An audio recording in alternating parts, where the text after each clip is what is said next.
Blog Talk Radio.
Welcome to this La Cosa Nostra Radio production.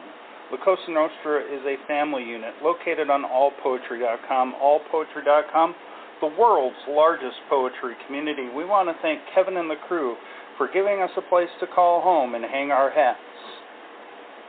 The content and opinions of the people, the callers, and the hosts do not necessarily reflect the beliefs and opinions of La Cosa Nostra ownership and management. Enjoy this La Cosa Nostra programming. Hello, hello, hello, and welcome to our house. Our house, the place where you can sit back, relax, hop on the couch, hop on the lazy boy, meet up with our bouncer Raz, or just do whatever you want to do and chill out. I think that we have an awesome show planned for us. Our house is a place where you can catch up on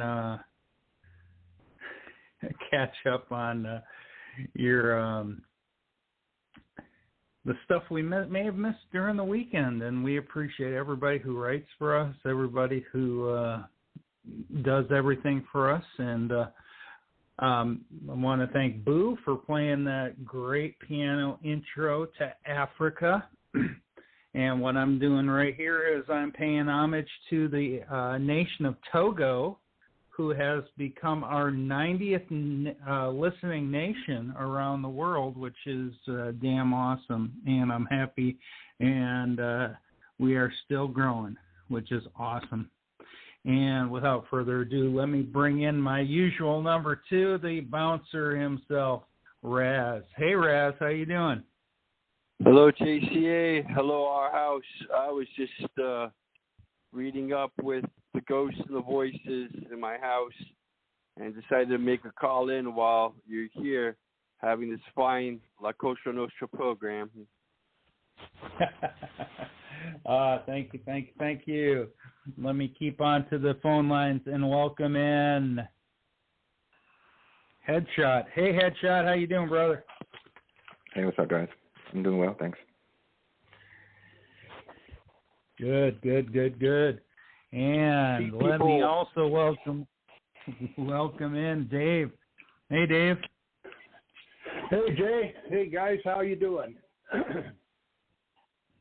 Hi, Dave. You survived the Tommy knockers? Hey, Raz. No more processors after you? You got Tommy knockers in your house, Raz? No, it doesn't go that far. Maybe some ghosts, but not the Tommy knockers. It's just that the modem looks really weird at night with that green flash. Yeah. No, I'm kind of excited about that. You mentioning something creepy, because I am planning to definitely bring something creepy today. Cool. Something extra special and extra creepy, which is going to be absolutely fun. I just got done recording it. It's something I wrote before, and it's part of a series. So I'm going to put all of the series, and I'm going to continue on in the series onto audio, and have it absolutely, hopefully, turn it into something like an audio book or something like that, because it's kind of wild. So, don't look cool, what's that? Not to look bad. I was just going to say, Jay, that's really cool. I've got a lot of poems in series, a whole bunch of them, and it's really fun once you get that thing rolling. It's a lot of fun. Oh, absolutely, and I'm really, really, like I said, I've gotten 9 parts to it so far, and I'm going to continue on and see how far it goes. But it's kind of like I said, I'm just after the creepy factor here, and it is a horror. You have to hone in on that inspiration while it's fresh on your mind, Jay. Oh, absolutely. All right. That's right. And I think what we're going to do today is start out with a song. And I got a little bit of Budo coming out. And here we go. Give me a sign.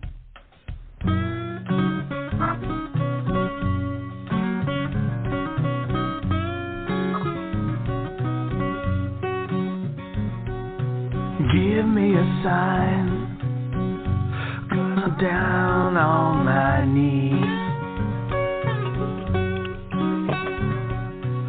Give me a sign, 'cause I'm down on my knees.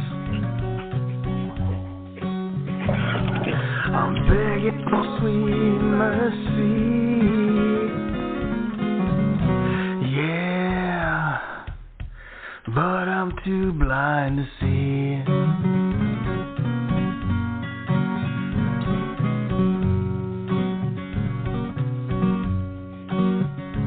When the naysayers plead their implausibilities, the naysayers plead their implausibilities. Yet deep down inside of me, yeah, I sense my own reality. body. The hair and I'm bleeding, a heartbeat is beating, so proud. Charcoal sketch teething in black and white breathing, so loud. Yet those poor wretches try so hard to direct me indirectly, to correct, resurrect me now. Next to me then, who are we? When the end lies in the eyes of the beginning.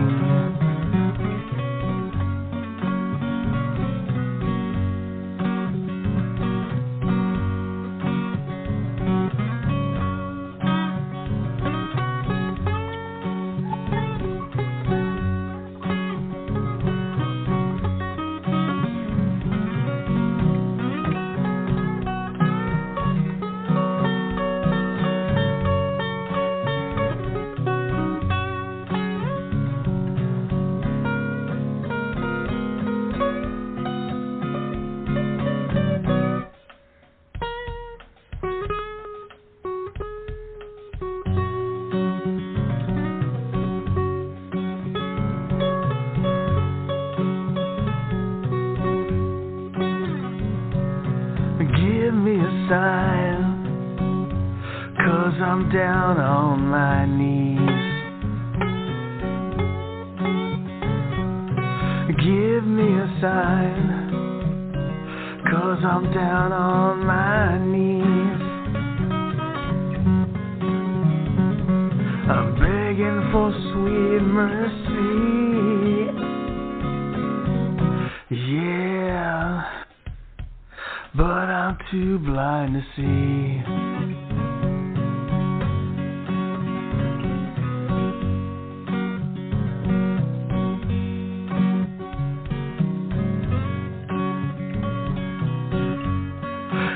Too blind to see. I'm too blind to see. That was just awesome. I love that blues riff he put in there, and I had never in my life thought I'd ever hear a song with the words naysayers, implausibilities, and teething in the same song.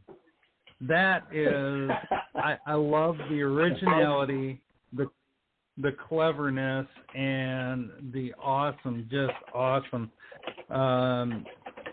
way that Budo put that together. Just absolutely fantastic, Budo. I'm going to get some comments for Budo, but first of all, let's bring in the boss herself, Boo. Hey, Boo. Boo, you're in with a bunch of guys here. Start talking. She'd love that. I know. She's still working on that phone, trying to figure it out and trying to figure the buttons out. So. Stupid. Hello. Sorry. Hi. Good morning. There you are, Boo. There she is. There she is. Angel of the morning. Yeah. I think I just went to bed like 2 hours ago. Talking about blues, let's bring in Xylophonic Blue. Hey, Blue, how you doing? Blue. I'm not doing too bad, thanks. Hi, Blue. Awesome. All right, let me get some comments for Bud, and let me start with Headshot. Headshot, what do you think about that song? Oh man, I thought it was highly intelligent. I pictured the movie In the Army Now with Pauly Shore, and they're in the sand and the desert, and you see a mirage. Because he says, "I'm blind, but I can't see." We can obviously see it. It's that we see a mirage, and before you know it, you're in the pit all the way down there naked, and it's up to everybody else to bring you back to reality. I think we naturally lose ourselves, and it's important to keep a grasp on reality. And I think this elaborates that. It's a great piece. Amazing comment. Raz, what do you think? Yeah, this one, like the last piece I heard on Our House the previous week, has good traces of folk rock any more than Dylan. He's nailing it to the wall there with those choruses. I'm down on my knees. It's like a gentleman come to town asking and begging for someone to take them in from the cold rain of loneliness. Oh, that's an amazing comment. And I know he's chomping at the bit here. Dave, what do you think? Well, first of all, I love the blues hit that this thing has. It almost sounds like some of the Delta blues that some of the old late great black guitar players play. I just love that stuff. Albert King being one of them. Of course, he's more electric than acoustic, but still. I like that second stanza there. The naysayers plead their implausibilities, and naysayers plead their plausibilities. Yet deep down inside, I sense my own reality. I took away from this a lot of the what we've got in society nowadays in the 21st century. You have all these people running around that haven't got jack shit for experience, but yet they're a self-appointed expert on everything, and they don't want to take any advice from anybody. They know everything there is to know about everything. They could do brain surgery or anything else. It's all bullshit, and a lot of people are too damn dumb to understand it, and so they just buy into it. They swallow it hook, line, and sinker, But anyway, I'm on a rant here, so I better calm down. But hey, I thought this was really cool. They give you a hug, Boo. Anyhow, this is really cool. I love the way Budo writes, and I just told him in one of my comments his songwriting and stuff. It's kind of a model for me because I want to start doing this myself. I've got a lot to say, as you all know.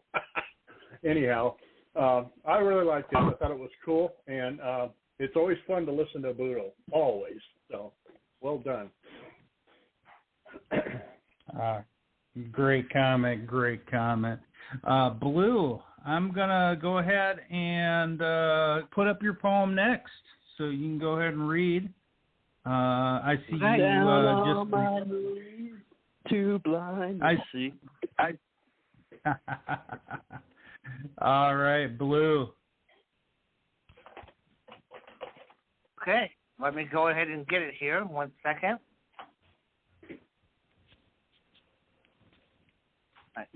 This poem was originally done on a team of voices the other night. So the picture of the prompt. Mm-hmm.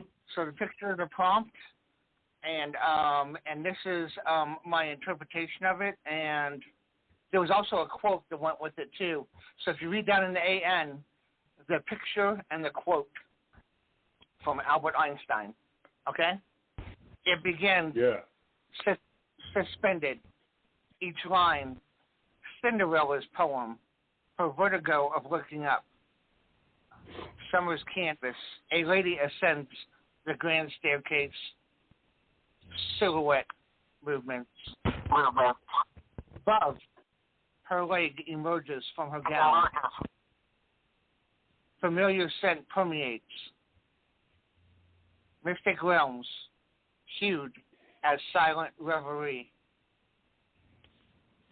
How long will her eyes, like a fan, repeatedly flick ultraviolet? Consumption, then collapsed. Forward, debutante stars in a solar system, abruptly to sit out a dance. She turns, her face startled, a portrait, daffodil wind, spun, half finished. Its stem, she plunges into the air, to descend in reverse levitation. Elegant as if she was still on the stairs. Part 2. Climb the tower as the staircase trembled. Movement. Time. I pursued a yellow leaf, slipped down river. Beginning post upon poems, composure, hidden from day's light. Just now a purple bird flew up and alarmed me.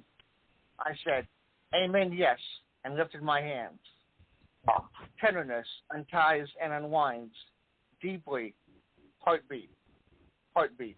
Unread pieces will eventually be found in a tangible publication, organized. Until then, my prose shall lay in my drafts folder, my old notebook beneath my bed. Here is safety. 3. I was 9. Nevermore a small voice running over waters. Centuries ensuing, navigating hallways, spilling out on the corner space, holding to follow a small yellow golden leaf through overhanging limbs and enter. Hope crowns the feet with the hands that nourishes alphabetical bones, and out of shadows conceive. Vallow sense the water's arrival, stepping up when the wind rains. Stepping up when the rain begins, manages a straightforward walk, drenched and smiling. An echo hints, emerging decades thereafter. Colored iron and lace, sails, mends the flesh. A driveway puddle trembles, each word startling the sky. Listen, faith is a staircase. Cells will breathe each word, winding up broken boards. Each line is twisted, nails echo, an arrival, wayfarers dawn. Prologue becomes epilogue, rotten steps that never fail. Faith, undeniable scent, perfumes reminiscent of almond roses. Transwrapped, catching breath emerges. Ectoplasm, from the hot furnace of her opening mouth, mimicking movements. The summer sun hits your glacial skin. After months of rain and frozen nights, her porcelain staircase trembled beneath her feet. Miracles. And the quote is, there are only 2 ways to live your life. One is to nothing. One is as though nothing is a miracle. The other is as though everything is a miracle by Albert Einstein. And that's the end of my poem. Well, first of all, I want to say that is an amazing poem. The way you describe the picture, her movement, the overall vision itself is just fabulous. Now, I have a very unique and a very specified version of bathmophobia. And for anybody who doesn't know what bathmophobia is, it is a fear of stairs. But I have a specific version of bathmophobia that deals with spiral staircases. I cannot climb spiral staircases to save my life. It's like I have to grip the middle and I almost have to crawl up them. That's how difficult it is for me to climb a set of spiral staircases. It's almost like a vertigo to me when I'm going up them, and I just don't know what it is. And I think that but overall, the way you do, I know I went off on a tangent there, but I had to do that based on that picture. I didn't have a choice, but I love the way you described that. That was fantastic, my friend. I love the imagery you put in there and the wording you put in there. Just fabulous. I want to say hello to Laughing Soul, Lizzie, and Irish Scott, who are on the board. Let me get some comments for you, Blue. I'm going to start with Raz. Raz, what do you think?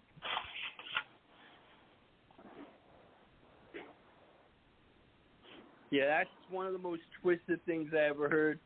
Someone crawling step for step up a spiral staircase because of fear. I was amused for a second, but I have a similar disorder, vertigo, and I can't really stand on the second rung of a small staircase ladder. without fear that I might fall and die and hit myself. So I can feel for you there. As to the poem, it's amazing, illustrating Einstein's quote here that you live a world where physics is like a miracle, or one where it means nothing to you. And what there is with this apparition that haunts that particular staircase, it must be like you have a connection to a higher energy level in which both would be true.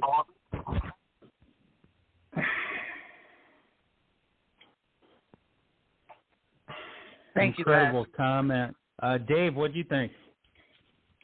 Well, I understand what you mean about spiral staircases. It doesn't help the fact that they have sort of a open bottom to them, so you can look down when you're walking up the stairs. That doesn't help either, you know.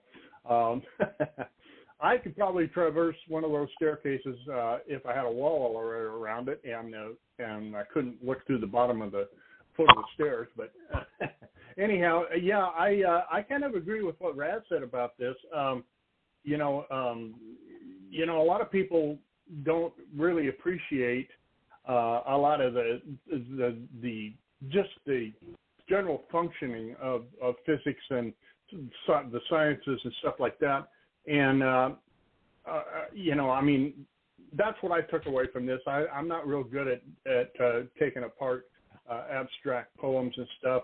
I'm just kind of dumb, I guess. But anyway, I like this. I heard it read the other night on A Team of Voices, and I was impressed with it then. And it's nice to hear it again. And the way Blue read this, I thought it was really well done. It's really an excellent. It's written really well. I like the way the metaphors are used, and I like the way the adjectives are arranged in. It shows a lot of thought and talent. So it was a cool poem. I really liked it. Thank you, Dave. Appreciate that. Great. Yeah, you're welcome. Great. Sure. Great comment. And Headshot, what do you think? I kind of like to think of physics as a side effect of life, of reality, and I think technology is developing humans maybe even to surpass physics. I thought it was a great write. Awesome. And Boo, what do you think?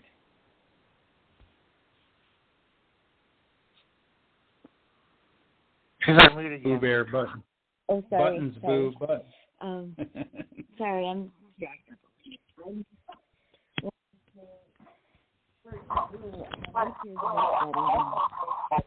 machine, or I don't know, the app. I just think it's so much more beautiful and friendly and made for poetry. I know sometimes you have to use that voice, but I just think your voice is lovely. So just want to say that first. I love the picture. I love the title too. Porcelain Stairs Are Miracles. That's really cool. I had no idea so many people were afraid of the stairs. I really found that interesting. But this is beautifully written, and it's like everything you write, full of elegance, grace. Even though I don't know sometimes what you mean exactly, I'm not too good with the abstract either. But this is epic tale. You always write something novel-like, I think, and it sounds a lot like a book. It's just, the whole thing is just elegant faith, scant perfumes reminiscent of almond roses. That's just beautiful description, mimicking moments that sun has glazed your skin. You always have beautiful word choices, and it's very poetic. I think this is very lovely, just like you. Thanks, Bill. I appreciate that. Very nice. Thanks. And I want to give some props to Boo and Blue for their front page pick collaboration. Awesome job, you two. Congratulations. Thank you. Thank you, Boo. And I've got I said I had a little something special for everyone, so I'm going to crack it out right now. Yeah. So this is the first part of my horror series that I created called How I Feel About You. And What it is stepping in the feet of a serial killer, starting with day one and keep on going through. So here is part one that I just recorded a little while ago.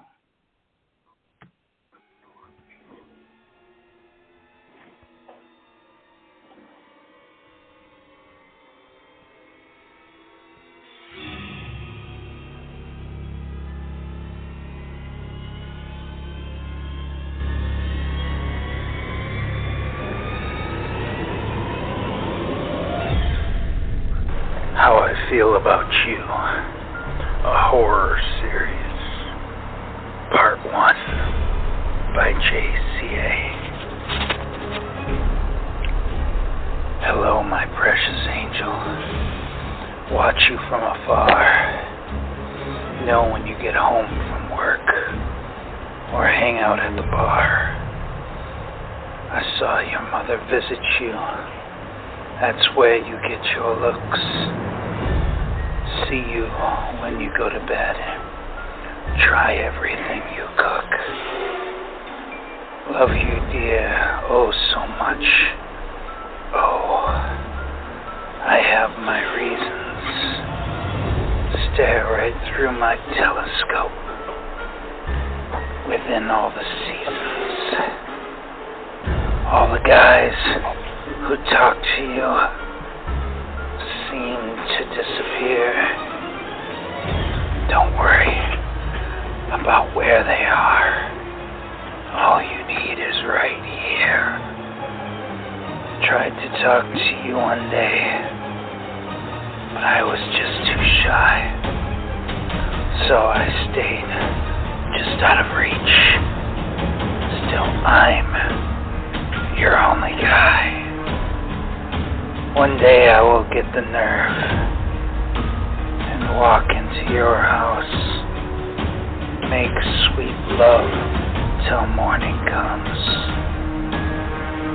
leave you with no doubt.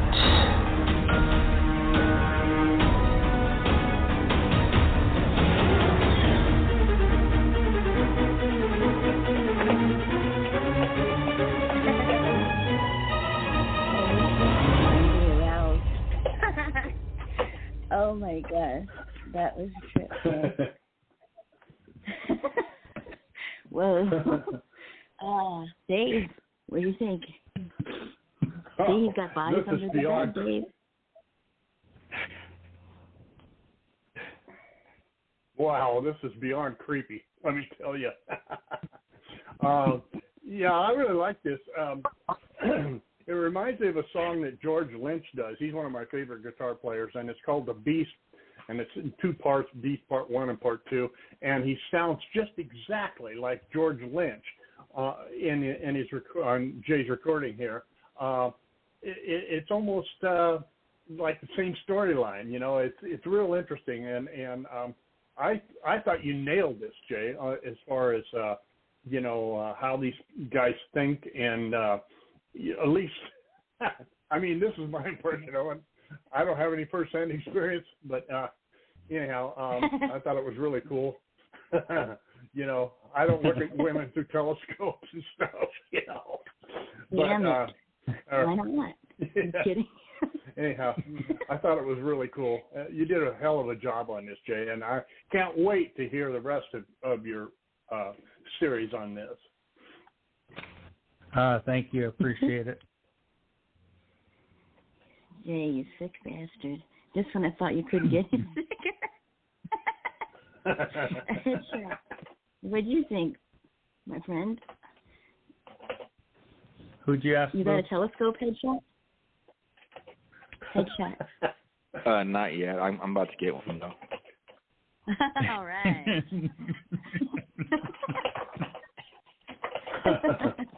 Put me on your list.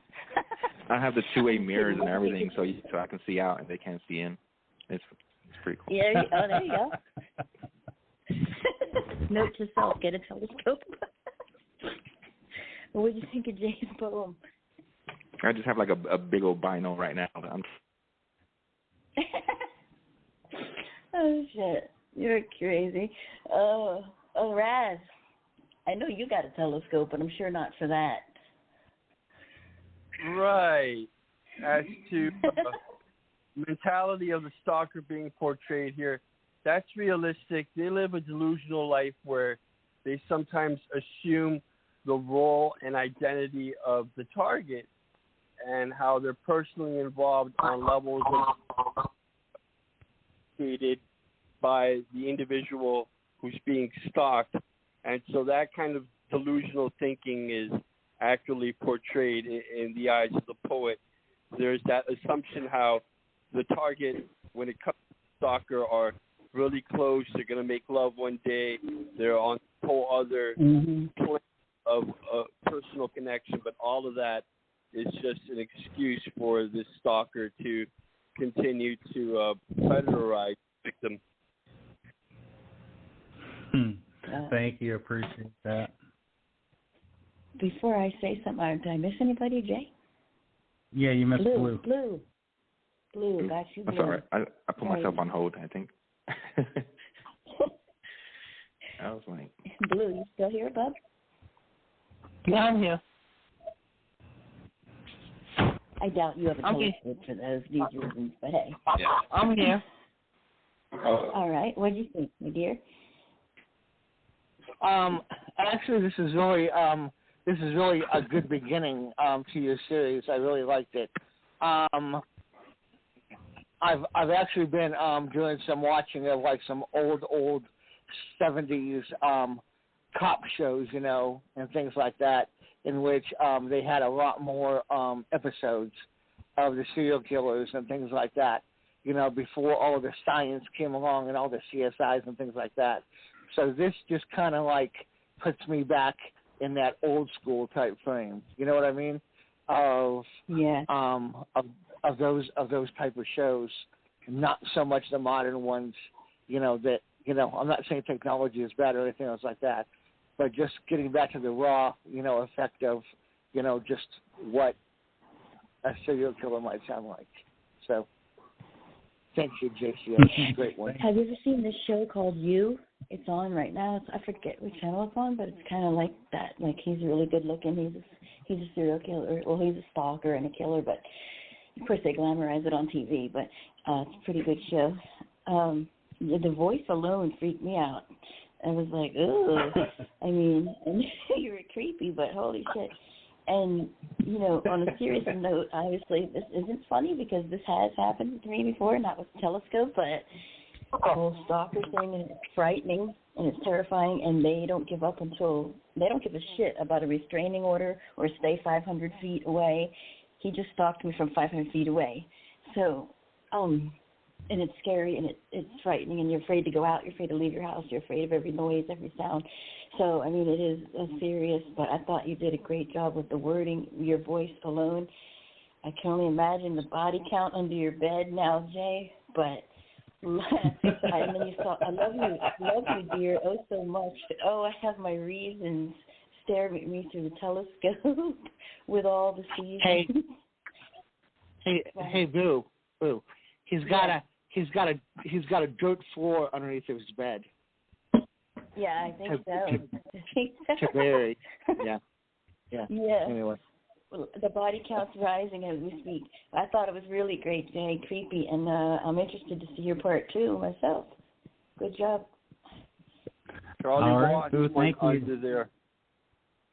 Underneath all right. I got AK-47. I guess we'll keep them going on open poetry in our house until I'm up to part 9 now written, but I'm planning to do more.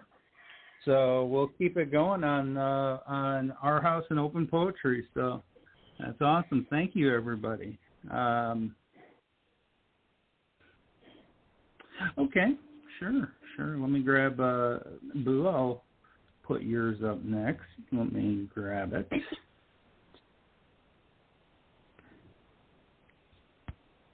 All right.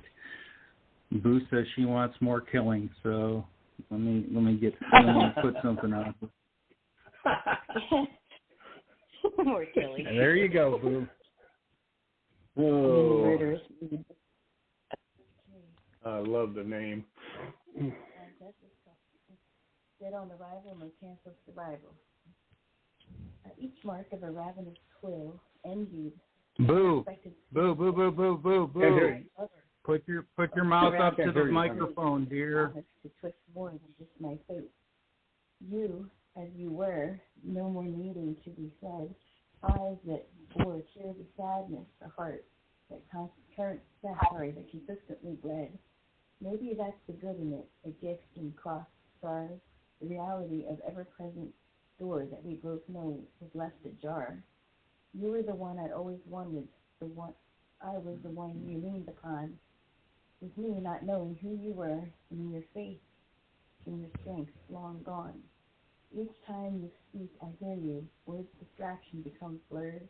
You serve your homemade truth, and I naively believe every word. Views each other distorted, never knowing where I stand. We get to choose what we convey as we offer each other a hand. Maybe this is not worth the chance. Our self-destructive ways, the gory carnage we leave behind. Resentful things causes violence to escalate. Maybe in leaving the uncertainty, demons will never come to call. We both try to convince ourselves the rise will be more painful than the fall. A momentary lapse of reason, reconciliation, the grand endeavor. Whisper, I love you, darling, as jugular vein is severed. And home. Boo. We missed the first two stanzas because we couldn't hear you. You couldn't hear me? We couldn't hear the first two stanzas. We can now, but we'll have you reread if that's okay. Because put your mouth closer to the mic. This is a brand new phone, Jay. That sucks. Okay. Is that better? Oh, you know what? I don't have it turned up. That might be the reason. Sorry. There's no place like home, Dorothy. Hello. Anyway, I screwed up reading it anyway, so that's better. Okay, sorry. All right, here we go. Again, let me get back over there. Okay, dead on arrival, no chance of survival. Each mark of a ravenous quill, envied an unexpected skilled grace. Psychotic lover on the loose, so to say, promises me to twist more than fate. You are as you were, no more needing to be said. Eyes that bear tears of sadness and a heart that consistently bled. Maybe that's the good in it, a gift in crossed stars, the reality of ever-present door that we both know was left ajar. You were the one I'd always wanted. I was the one you leaned upon, with me not knowing who you were, and your face and your strength long gone. Each time I speak, I hear you, world distractions become blurred. You serve your homemade truths. I naively believe every word. Views of each other distorted, never knowing where I stand. We get to choose what we convey. We offer each other a hand. Maybe this is not worth the chance, our self-destructive ways. The gory carnage we'll leave behind. Resentful feelings causes violence to escalate. Maybe in leaving the uncertainty, demons will never come to call. We both try to convince ourselves the rise will be more painful than the fall. A momentary lapse of reason, reconciliation, the grand endeavor. Whisper, I love you, darling, as jugular vein is severed. And home. So, Boo, how many bodies do you have under your bed?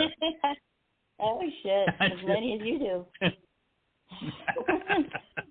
Probably. Yeah. Down there, Boo. Yeah. I'm the Black Widow. We got Black Widow going on here, folks. I like this all the way to the end. The dark theme and the way that the emotions roll kind of do fall in line for a Dark Widow type character, in that if she can't have somebody, nobody will. And I can see this as a really messed up person, but a person that thinks they're in the right, and mentally their mind is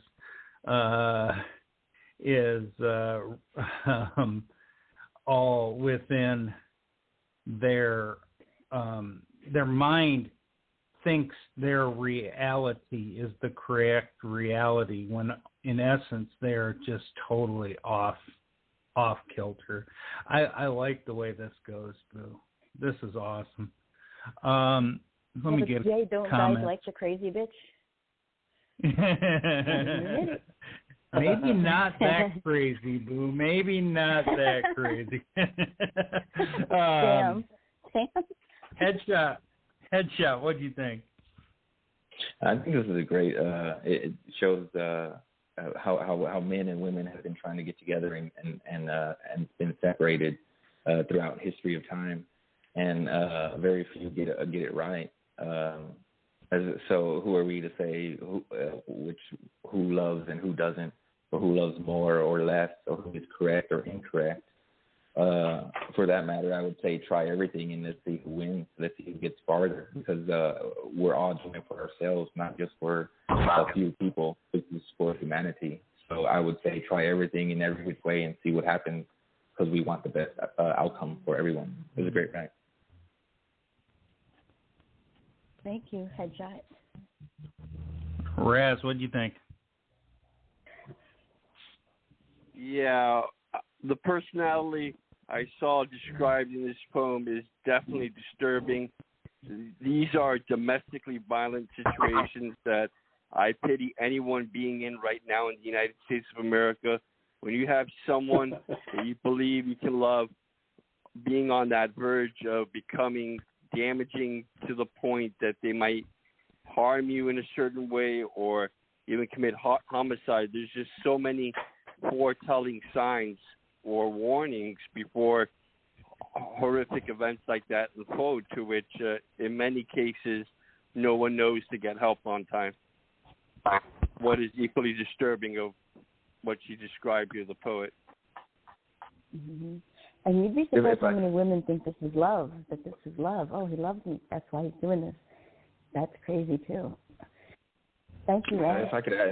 If I can add, time has changed a lot. We can do now what we can't do before.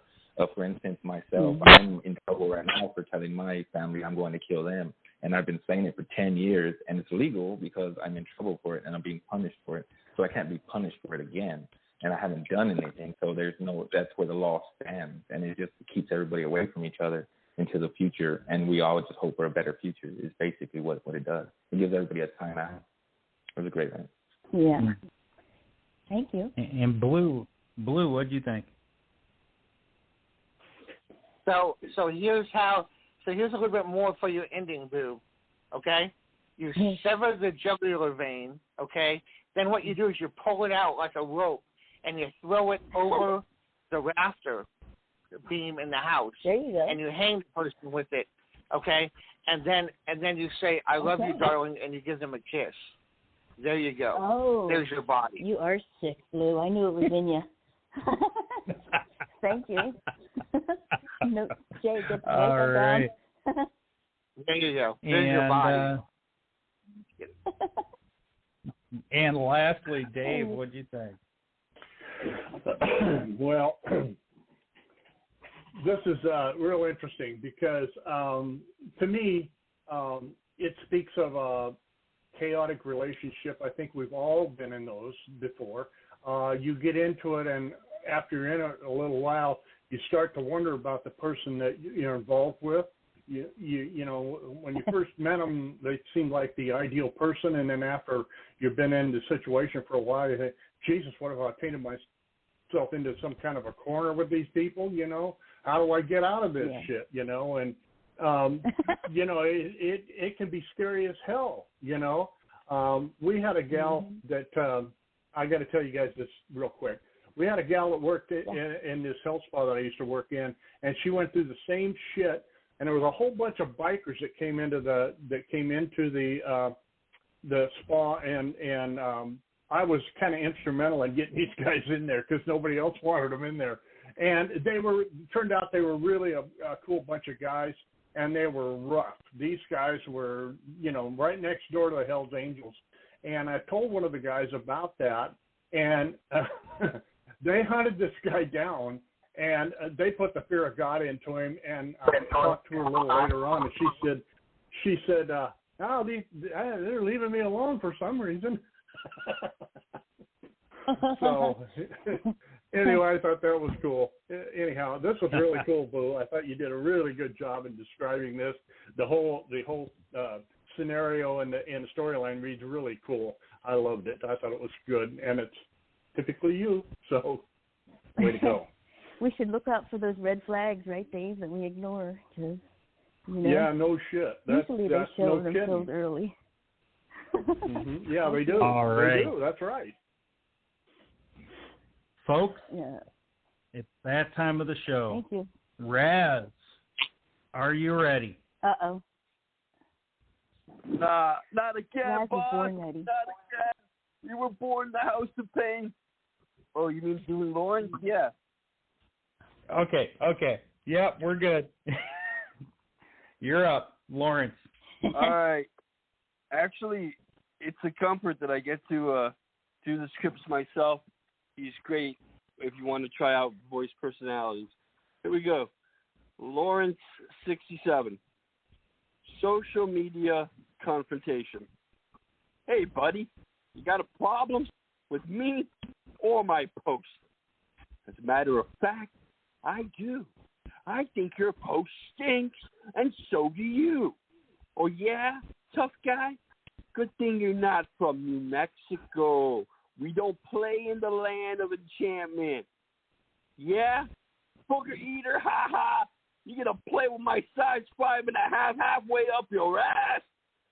And I'm from New Mexico.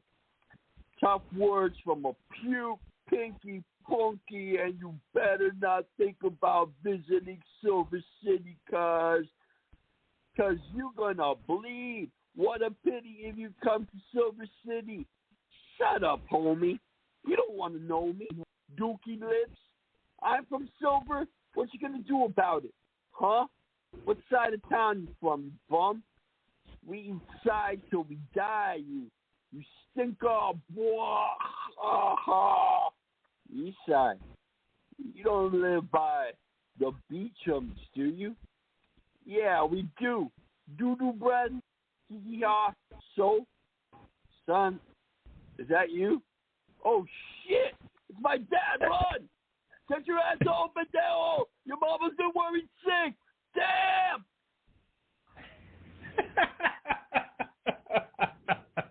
Oh my goodness, the cleverness in Lawrence. I reread this one and I was just dying on this one because this is so freaking funny. Be careful who you talk to online, folks. It could be your parents.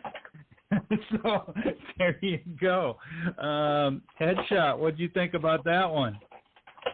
I think it's great how guys just go out and challenge each other, and there's always an outcome. One wins, one loses. I think we should recognize when people have yet to lose. And secondly, he said 5.5. I do believe it's size 13. The boot is supposed to be a size 13. It's great, right? I think he did that because it was his son, but that's fine. Awesome. Dave, what do you think about that one? Well, I've been there. Of course, I wasn't talking to my dad or my mother, but, just being on All Poetry, I've had confrontations with people that got pissed off about a contest that I ran, and they thought they should have got the gold, and I didn't place them at all because they didn't follow the goddamn rules, And it's just bullshit. People are real tough when they're sitting behind a computer monitor, and to come out and make statements like this when they don't know who in the hell they're talking to, never seen them before, they don't know any kind of background from these people, and it's the same sort of shit. And I thought this was really interesting. I really liked it. It was really, really well done. It was funny too. It made me smile. So good job. Raz rock. And Boo, what do you think about that? I think that Raz made it come to life, like he always does. The poem's good, but your reads were just so funny. And I can't believe you just do it like on the fly. You don't even practice or anything, and you get it perfect. Yeah, it's true. I agree with Dave too. Like, you know, the people that are always, or they want to write something rude under your poem or whatever. You know, you don't like it, just move along. But I like how it has like the east side, west side kind of vibe here. Like, you haven't been there before, and he's just the crack up. And yes, I still need some of what he's smoking. Funny, and Raz, you nailed it. Yeah, me and you both, Boo, have someone blocking us because they didn't like how we judged our contest. So they told us that, and then they blocked us, and then they tried to write a poem about how bad we were and everything like that. That got taken down pretty quick. Yeah. Yeah, we've actually. And we're still we actually. Yeah, and the thing about it is we don't block them. They just blocked us. You know, it was like we didn't have a problem with them. They just didn't. They got a frickin' HM in my contest. They didn't get a gold, silver, or bronze, and they didn't like it. Oh, well, yeah. You know, too bad. Like an asshole. Yeah. And I would Raz. say that even if I thought I could have won. That's so weird. Raz, you read it. What'd you think? My recent tragedy with social media, it has to do with my stepfather. He posted one negative comment on Joe Biden that was banned from Facebook for 3 days. What the consequence was even becoming political. And it wasn't even much of a statement. But, you know, when it comes to restrictions and the actual social media platform, that's just another way they assume power over our lives when in reality we can carry on as society without anyone saying a single thing on the net. We can? No, I'm kidding. Wonderful comment. And I just want to remind about me on Twitter, Boo, then we can. You're right. I want to remind everybody we got great programs coming up this weekend. Boo and Rob, they want a poem that's inspired by a favorite song or a song. And Rack is Internet and Cyber Relationships on Saturday. And then Sunday we have open poetry. Fridays at 9, Saturdays at 10, and Sundays at 9. So let us go to a audio. Let me get that. I think I got it way up top, right? Yeah, got it way up top. All right. This one was from our open poetry. This is Poetic Picasso, a.k.a. Frank. And let's listen. My beloved Radha, it is I, Krishna. Within the softness of the fields of lush poppies, I am intoxicated by the smell of a fragrance as we embrace in the warmth of our passion deep into the caresses of the nectar of honeysuckles. We feed our mouths bits of the honeydew melons and read the terse aphoristic verses of the Kama Sutra under the exotic canopy of a blossoming bliss unfolded beside the naked currents flowing of the gushing milk. I am enchanted by the spell of tantric intimacy, where our bodies sing the harmonies of desires, when I touch a golden ornament in fine threads, wrapping myself in the seduction of the red shade of your tempting sari, with your bangles and pale. My turban covers the bosom of your excitation, drinking the aphrodisiac of the honey of eroticism, submerged within the exploration of its taste, discovering the sensual effects of the mithy seeds, We sprinkle ourselves in the arousal of cinnamon, in spices and saffron, amidst the open buds of the fresh petals of poppies, lost there in the aesthetics of the poetry of the Thumri, recited in the beauty of Sanskrit, drifting into the Kama Sutra of the magical place of lovers, as I have reached the crescendo of the flute of our romance, and our bodies delight in the sounds of lyrical notes, when our music creates the symphony of lovemaking.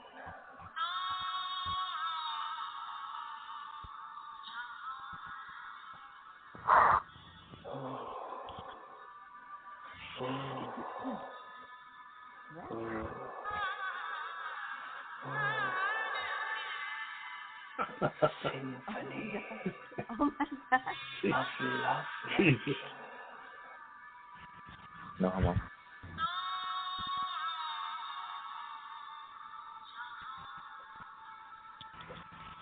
Swing. I'm kidding. Lovemaking.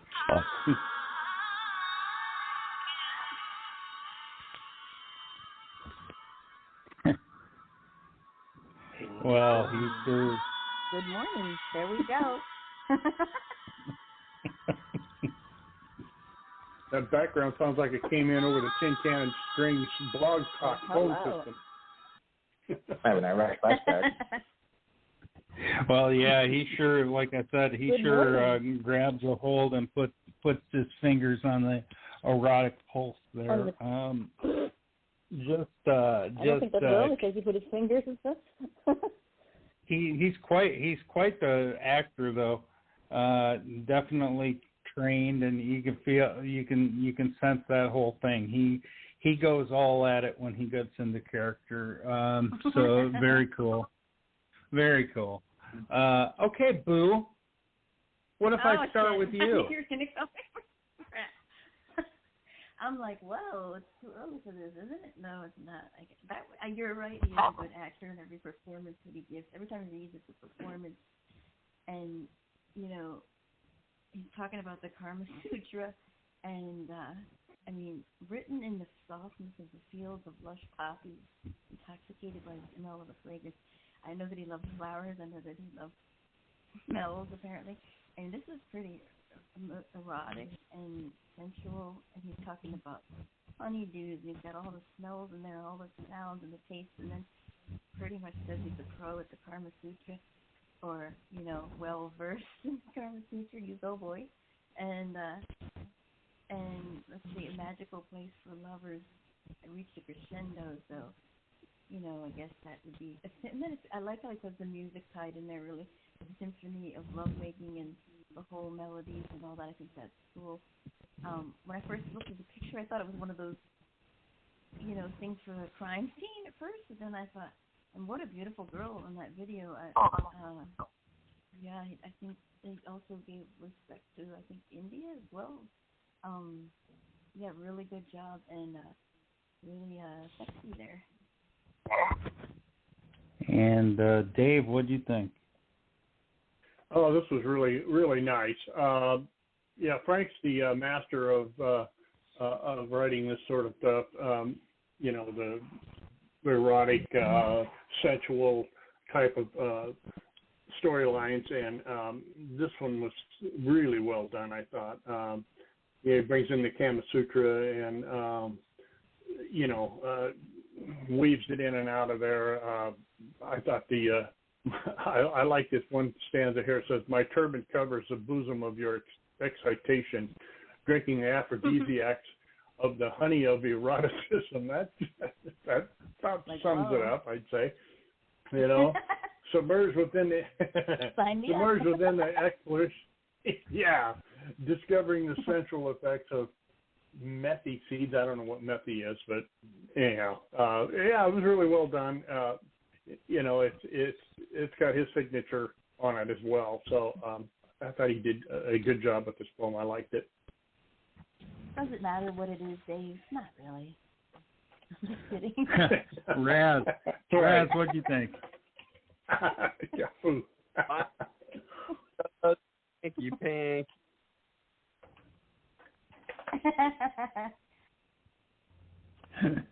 Oh, and Headshot, what do you think? It's a little different because I have earphones in my ear. Technology has the lawyer yelling in my house. Then you have Visa throating itself in my living room. And now I think my ears got raped. I don't know. It feels different because I have an earphone in my ear. It's not like I'm listening on the radio. Times have changed. I don't know. I don't mind when women do it, but once again, it's against my religion for men to do it in other men's presence. But I thought it was a great line. It's hard for men to comment on erotic stuff. I agree. Yeah. If you have it sound like that, then it's a performance piece like it was in ancient times. I'm bringing up sexuality.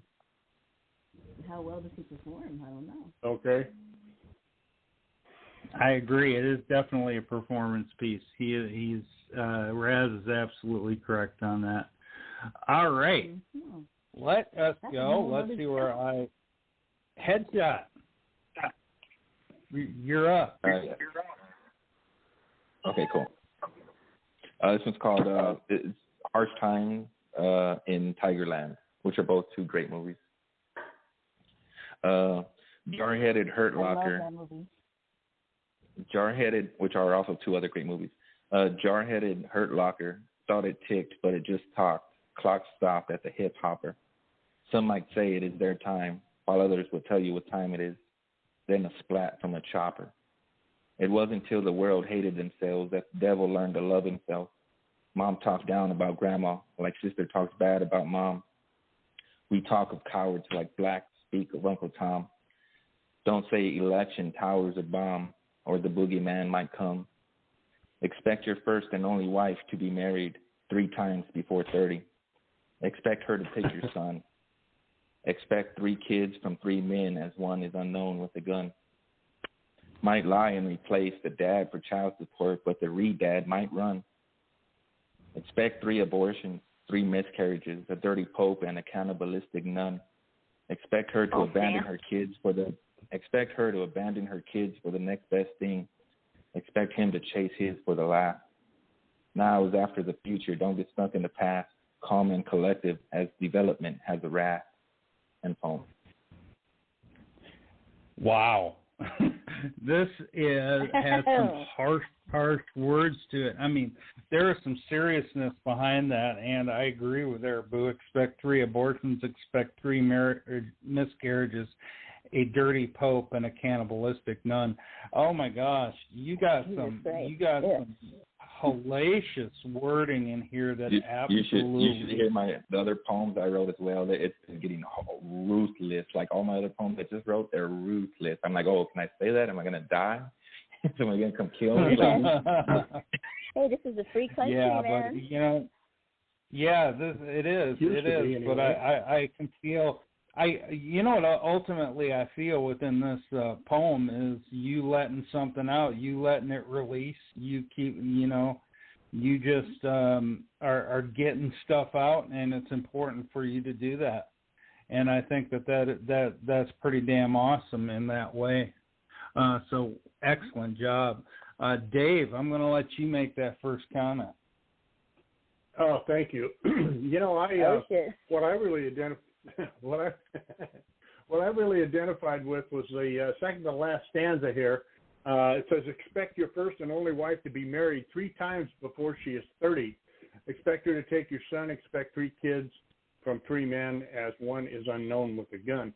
I was on eHarmony for about 3 years. I had 375 dates, and I understand exactly. Yeah, I understand exactly why all those women were single, because and the same thing goes for men. So I'm not putting it on the ladies or the men, but it's it's nuts out there, and I don't know. I thought this was really well done. Mom talked about grandma like sister talks bad about mom.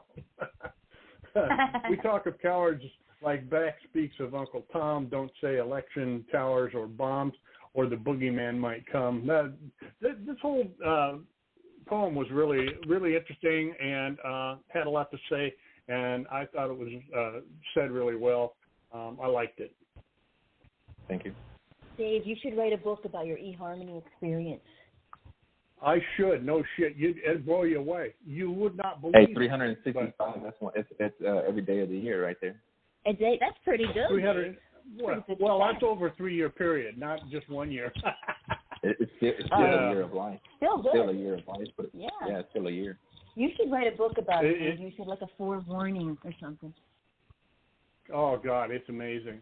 I mean, you wouldn't believe these women. Some of them, Jesus Christ, it's just unreal, mind-boggling. You know, some of them are so rude. We want our mind-boggling. Yeah, we want to know about it. Yeah, hint, hint, hint. Okay, well, I'll tell you what I'll do. I'll start a series.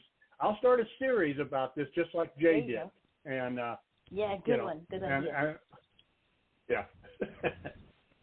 Sounds good. Great. Pickings are slim. It's true. Pickings are slim. People think the grass is greener, but 9 times out of 10, what you have at home, your work in progress, is far better than what's out there. Mhm. Yeah, it's people. Yeah. And Raz, there's a lot of junkyards out there. Train wrecks. Mm-hmm. That shot was clear off the barrel of the gun. I was struck, so I wrote back instantly when I heard this piece. I said, what there is, the grasp of social reality here is well tuned as to the different situations which might develop from the lady coming with the tiger and the Monty paradox, deep street wisdom.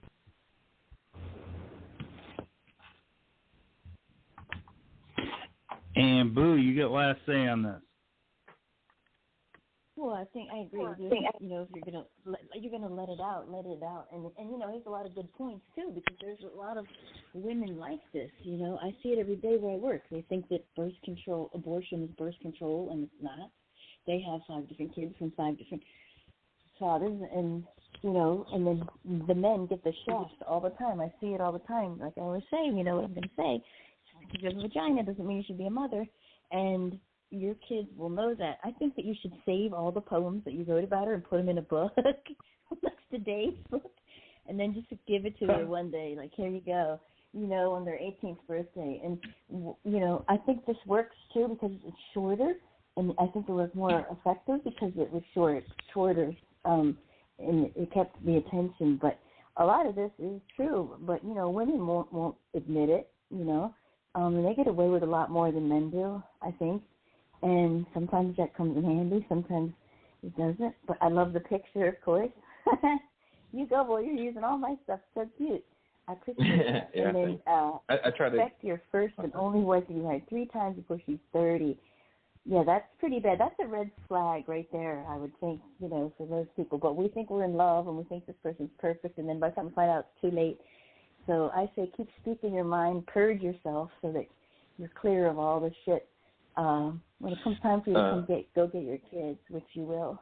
Good job. Thanks. It feels like I've been through more with one woman than everybody will be with all of their women, because we were on and off for so long, while others just, again, they never actually get anywhere or go through anything or recover and get further. Another thing is if women have the right to say what we do with life, which is her body, then men should have the right to say what we do with death, which is his body. Thank you. There you go. You're welcome. Hey, Headshot. All right. How long were you with her? How long were you with this chick?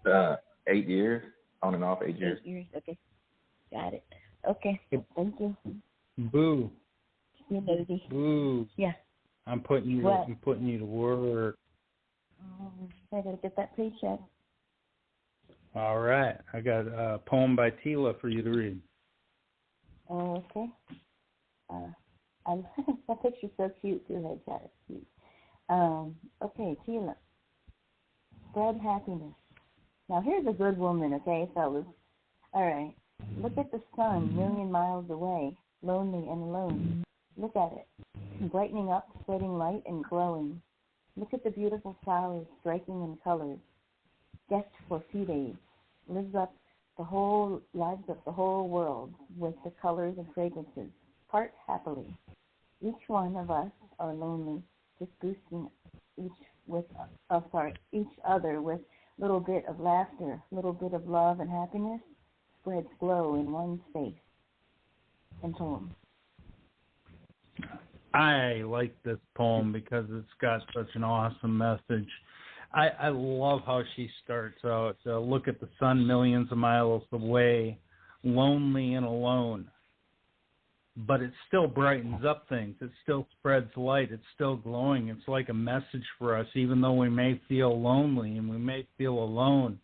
We can still brighten up someone else's day, and they can brighten up ours if we just let them.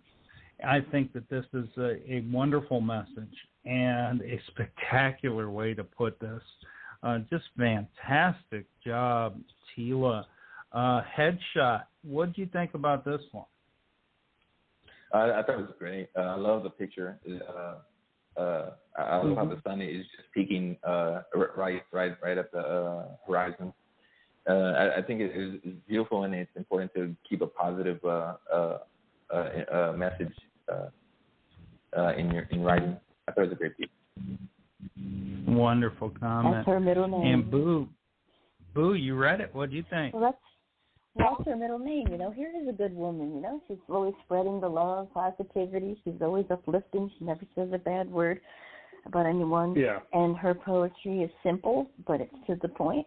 And, she's just a good all-around person, and I like her attitude, and it shows in her writing. And now here you go. Here's an example. Why is this chick single? Why is Sal single? But all the crazy bitches got all the men. Go figure. Good job, Tina. Hey, just like the crazy men have all the women. I'm going to get Sal married before I shit. get out of here eventually. She'd kill me if she knew I said that. Yet we try to be sane. I don't understand it. Nice guys finish last. Right. All right, Dave, I'll let you make the last comment on this, and then we'll move on to your poem. Okay. I agree exactly with what Boo said about Tila. She is a wonderful gal. I love her poetry. She doesn't have a bad word to say ever. She's if you listen to her voice when she sends in a voice thing, she's cute. She's just cute as hell when you listen to her voice. She's got that timbre in her voice that makes you really pay attention, and she's just she's a wonderful woman, and she's one of the best that we got in the group, I think. So yeah. And don't you love her giggle? Like Her giggle's cute too. Yeah, giggles are priceless, just like yours, Boo. Yours is the same way, so. Okay. But I'm always laughing. That's what people tell me. I'm always laughing. I don't know if that's bad or what. That's a good thing. Actually, we were talking about preface this poem that I wrote. Let's see when I wrote this. 2016. This was right in the middle of my eHarmony bullshit, I think. So, anyhow. It's called Just Comes in the Color of Me, and it sounds like this. No user serviceable parts inside. Deluxe model comes in one color only. Deluxe model requires a deposit to show your good intent. No, you can't overhaul me. I don't work that way, you see. You couldn't put me back together again without parts left over. What you see is what you get. I'm a hell of a lot more than you expect. My hands are calloused and rough. They bear the scars of manual labor. I'm as blue as the collar gets. In my life, I have few regrets. I don't own a necktie or a suit. Nothing in my vocabulary describes cute. I don't drive an SUV. Yuppie mobiles just hate me. To drive something that looks like the same old shit. I like big engines that should give you a hint. All my cars have a huge carbon footprint. Leave the electric cars to all the dorks. My Olds makes lots of face-distorting torque. I may decide to ask you for a resume. Just depends on your attitude, as they say. If you have been on eHarmony, then we're done here. You are shit out of luck. All my blueprints have disappeared. I'm not bragging rights to all your girlfriends, you see. There's no way you can make it kinder, gentler me. The years have made a constant refinements to this model, and you think you can improve upon that with your coddle? If you let me, I'll love only you for an eternity. I don't know how to love more than one at a time. I'm not like all your sleazy necktie fraternity. I'm old school. I have meter, and I have rhyme. End poem. Oh, you go, boy. Yeah, there you go, Dave. Awesome. I really like this too. The whole thing about that I really liked was the fact that you know what, we can't change people. People have to change for themselves. So don't even try. What is the point? You're just beating a dead horse. Is all you're doing. Let them be them. You're going to love them for them. Otherwise, you're not going to love them at all. And I think that's the point. You make their day, and it's a great point. I could repeat almost everything within this poem because it's so clever, and I just love the way you put this. Awesome. Incredible job. Headshot, what do you think about that one? A few things struck out to me. That depends on your attitude, as they say. I'm just personally speaking. Like I dropped out of middle school, so I wasn't with the whole attitude thing. I didn't want to play along and do the whole act correctly. So my attitude was horrible. So I see a different perspective on a few things, like electric footprints. I think electric footprints are life, and carbon is death, as the planet has died. I think it's something like generational suicide.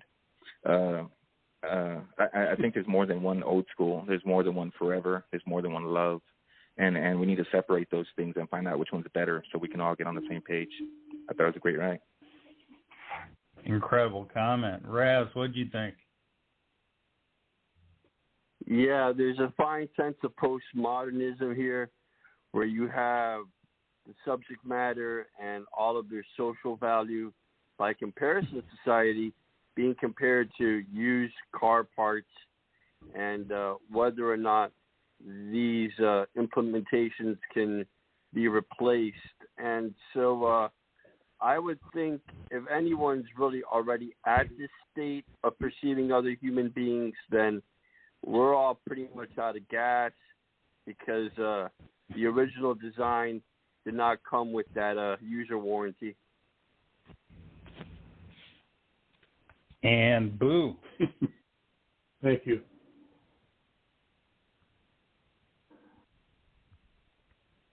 Boo Bear.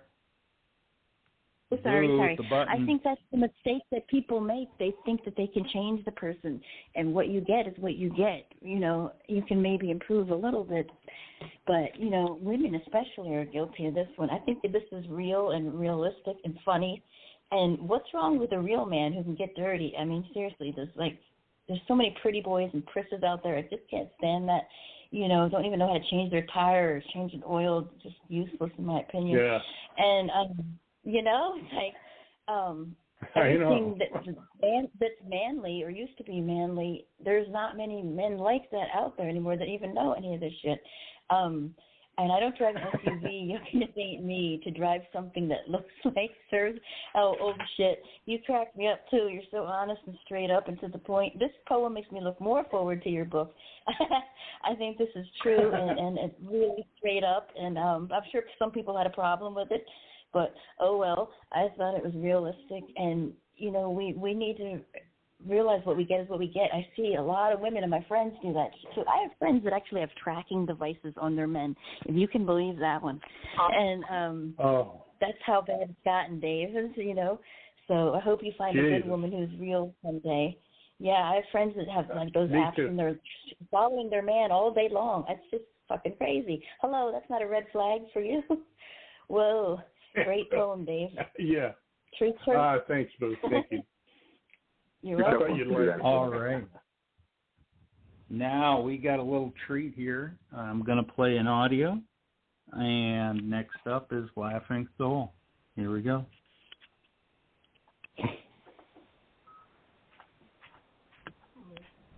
The Gajra Girl, a poem by Laughing Soul.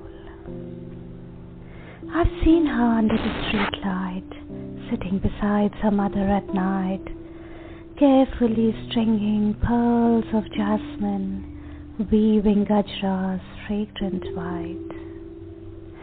I stop by near the pavement's an aisle to watch her beam her halcyon smile, her ashen hands bathing in moonlight, her matted hair, her stoic face, yet so fragile. She looks at me as I wave at her. I've heard a laughter never so pure. I've dread to peep in those hazel eyes.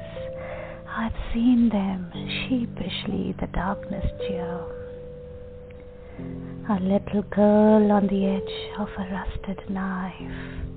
I wonder as I smell those pearly white. Is this what you call a life? Is this what you call a life? End poem. This is brilliant. For those who don't know, Gajra Girl is Gajra is a floral hairdo worn by women across South Asia, including India. And what they do is they teach these little girls just so that they can earn a little bit of money on the streets how to weave these. And pretty much they barely make anything just to get a little bit of food. And it's kind of like the child labor right down there. And it's kind of a sad story, but it shows really where the heart of soul is in those kids, which is quite awesome. And I think it's very impressive. And let me get some comments on this one. And start with Dave. What do you think about that? Oh, I love it. Now you guys see what I'm saying about the Tila's voice. I think probably everybody here has heard her voice before, but it's a lovely voice, and the way she reads it, it's kind of breathy and ethereal when she's reading it. I didn't have any idea about that, Jay. I want to thank you for the definition of that. That's really sad, you know. I mean, these poor little gals, you know. When I was over in Korea, we used to run into kids like that down in the Ville, and you know, I usually had a bunch of change in my pocket, so I just gave it all to them, you know, and they'd run away squealing and laughing and stuff, you know. But you know, some of the guys told me I was a sucker, but I didn't give a shit. And you know, this kind of describes that situation. You know, it's so eloquent the way she words it, and you know, it's just beautiful. Man, I don't know what else to say. Great comment. Headshot, what do you think? There's a lot of suffering around the world. I think as an American, we went through the whole save Africa and save this and save that, save Puerto Rico. We ended up being broke, and now we can't even help ourselves. So some of us are focusing on our inner selves and starting from dot to dot to start a foundation instead of looking outside our country. We're supposed to have the best of the world here anyways. We need to start, make a beginning, and then let the world reflect upon us and not drain ourselves by thinning ourselves out. I thought it was a great line. And Boo, what do you think? Well, her voice, I mean, she could read the phone book and it'd be fine. It's just so beautiful and soothing, like it's made for poetry. And I saw a documentary about this before, actually. And it's pretty sad, the state of the world, how many people don't have enough food, don't eat, can't eat, especially children. I see it when we go to Mexico. They're selling chiclets, no joke, for 10 cents for a handful of chiclets because they're so hungry. This reminds me of that. And then you can see the compassion in her writing and in her voice, too. She looks at me like as if I was her. I've heard the laughter, never as clear.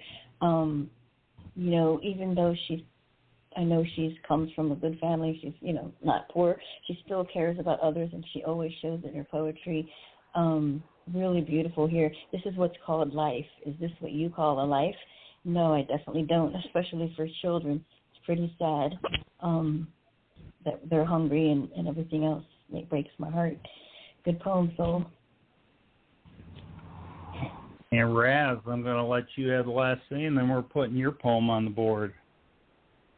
Yes, these individuals who force children into childhood are completely heartless, because it doesn't take much of a mind to see someone who's at the earliest stage of development and try to profit over the fact. I would completely disagree that it was a forbidden law in many nations up to this point. However, unlikely we have any such punishment enforced on those who will exploit children. There is a severe crime there which concerns international law and can be placed under crimes against humanity. Excellent. Yeah, agree, Brad. All right. I do have your poem on the board. You may need to refresh. I did. Yeah. I was going to read this poem for, I believe it was The Mortuary, Stephen K's Poetic Slice of Life, but I couldn't show up that night, so I'm doing the recital here for the first time. Elusive lucidity. Elusive lucidity. Antarctic iceberg bashful crushed the hard rock. The boy falls in love with the elderly dead, and the youthful, beautiful mental hospital has the white German Dr. Heinz have diagnostic to the slave mentality, an incurable prefer planned treatment. Mental hospital ward whose torn human-machine interface dreams are the source of the archaic Jungian tower, inebriate the silence whispering, the social anarchy to occult philosophy, peer grouping. German shooter acting out domestic fatalities was considered a homophobic reaction. Where the black mare goes, the ballistic rides of the silver Tonto. North Carolina forest for a multiple row of pine boxes turn a brand-marked leaf to the shaking leaves on the windy autumn trees. The devil is full of laughter. You thought you were also forever. At greater commodity struck wealth. Ciderwood rocking horses align in the anti-chamber vesper. Copy A, copy B, digital selves, rectifying the technological implementation, substitution fascination. Discuss free property rights, our sanctified violations, and abstracted manifesto. Supermoon completion cycle, hot honey rose mead, ghostwriters sketching the cubical edges to the shape, shapeless, sunspot falling into the density masses, atomic warfare, the biodensity, crooked red arrow, white stained paint, carbon dioxide increased 4 million years, expansion to chemical equilibrium dispersion, northern lights illuminate a flash, disposition to the medium perception download stream, brought to tears of countless numberless existences while sanity muscled literary rhetoric from absolute logic, fair quote-unquote, and the comparable quantum eraser data is verbally responsive instead of described mathematics, evap tapping, and mbot snapping, spirit wrapping, the window box overlapping, supernova exponential growth or magnified hot cooling off period, liquid transparency, digital printing of irreversible DNA storage, indestructible genetic strand, accommodating the celestial sphere for the terrestrial placket. Immortality is collected evidence of the time. Immortality in the film, who will look and process 30 years in space-time. Minute exchange, dawdle, the waiting room. Physical death awaits a spiritual prison. Bountiful expression clarifies the lack to upholding detection of the deadly worm at the Earth's mantle, predating the desolation. Why would mortality mind the awful stink of the noxious resentment to the lifespan conclusion until then? Fruitless, bedecked season, knocking the gumption gap, elusive lucidity, circumstance critical, excreting themselves with wager, Haagen-Dazs. End poem. Wow, I'm just overwhelmed in this one. There's a couple lines that really stuck out to me.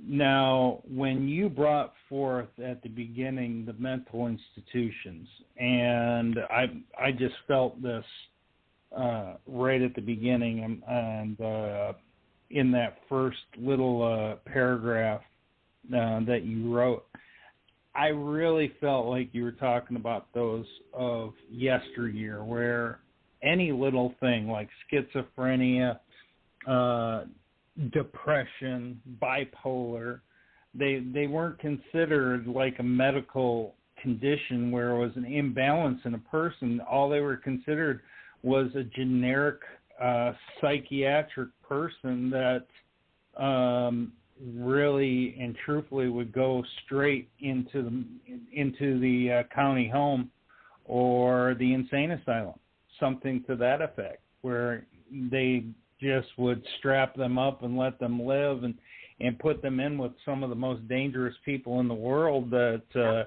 really did have hallucinogenic or homicidal considerations, and they would be attacked, and it was just a horrible, horrible situation.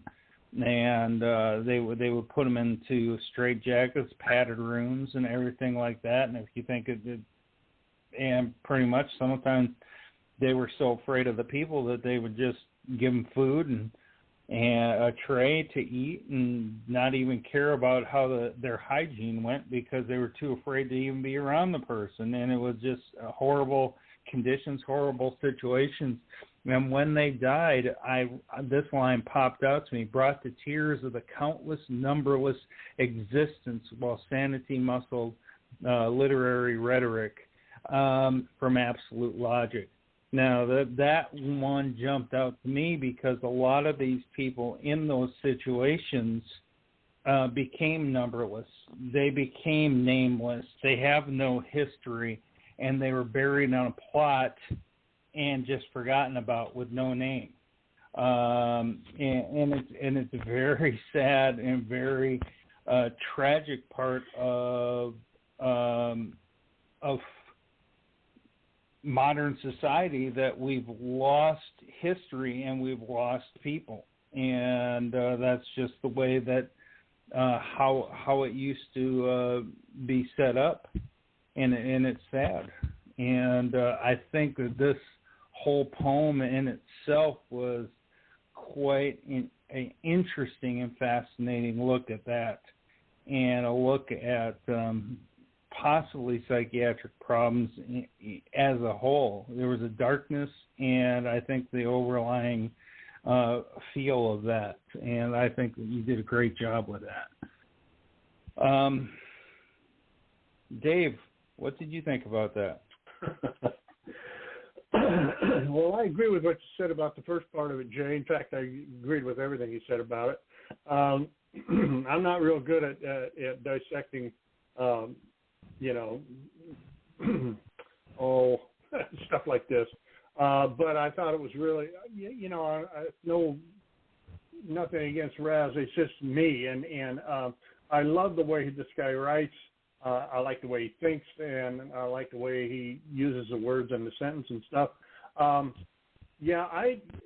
think a lot of the early things, especially depression, I think people just, before it got the attention that it deserves, I think they just wrote it off as somebody being a big baby or a pussy or something like that, a whiner, and they don't really realize that, I had a firsthand go around with depression, right after a couple of my cancer operations, and I can tell you right here and now that it's absolutely 100% real.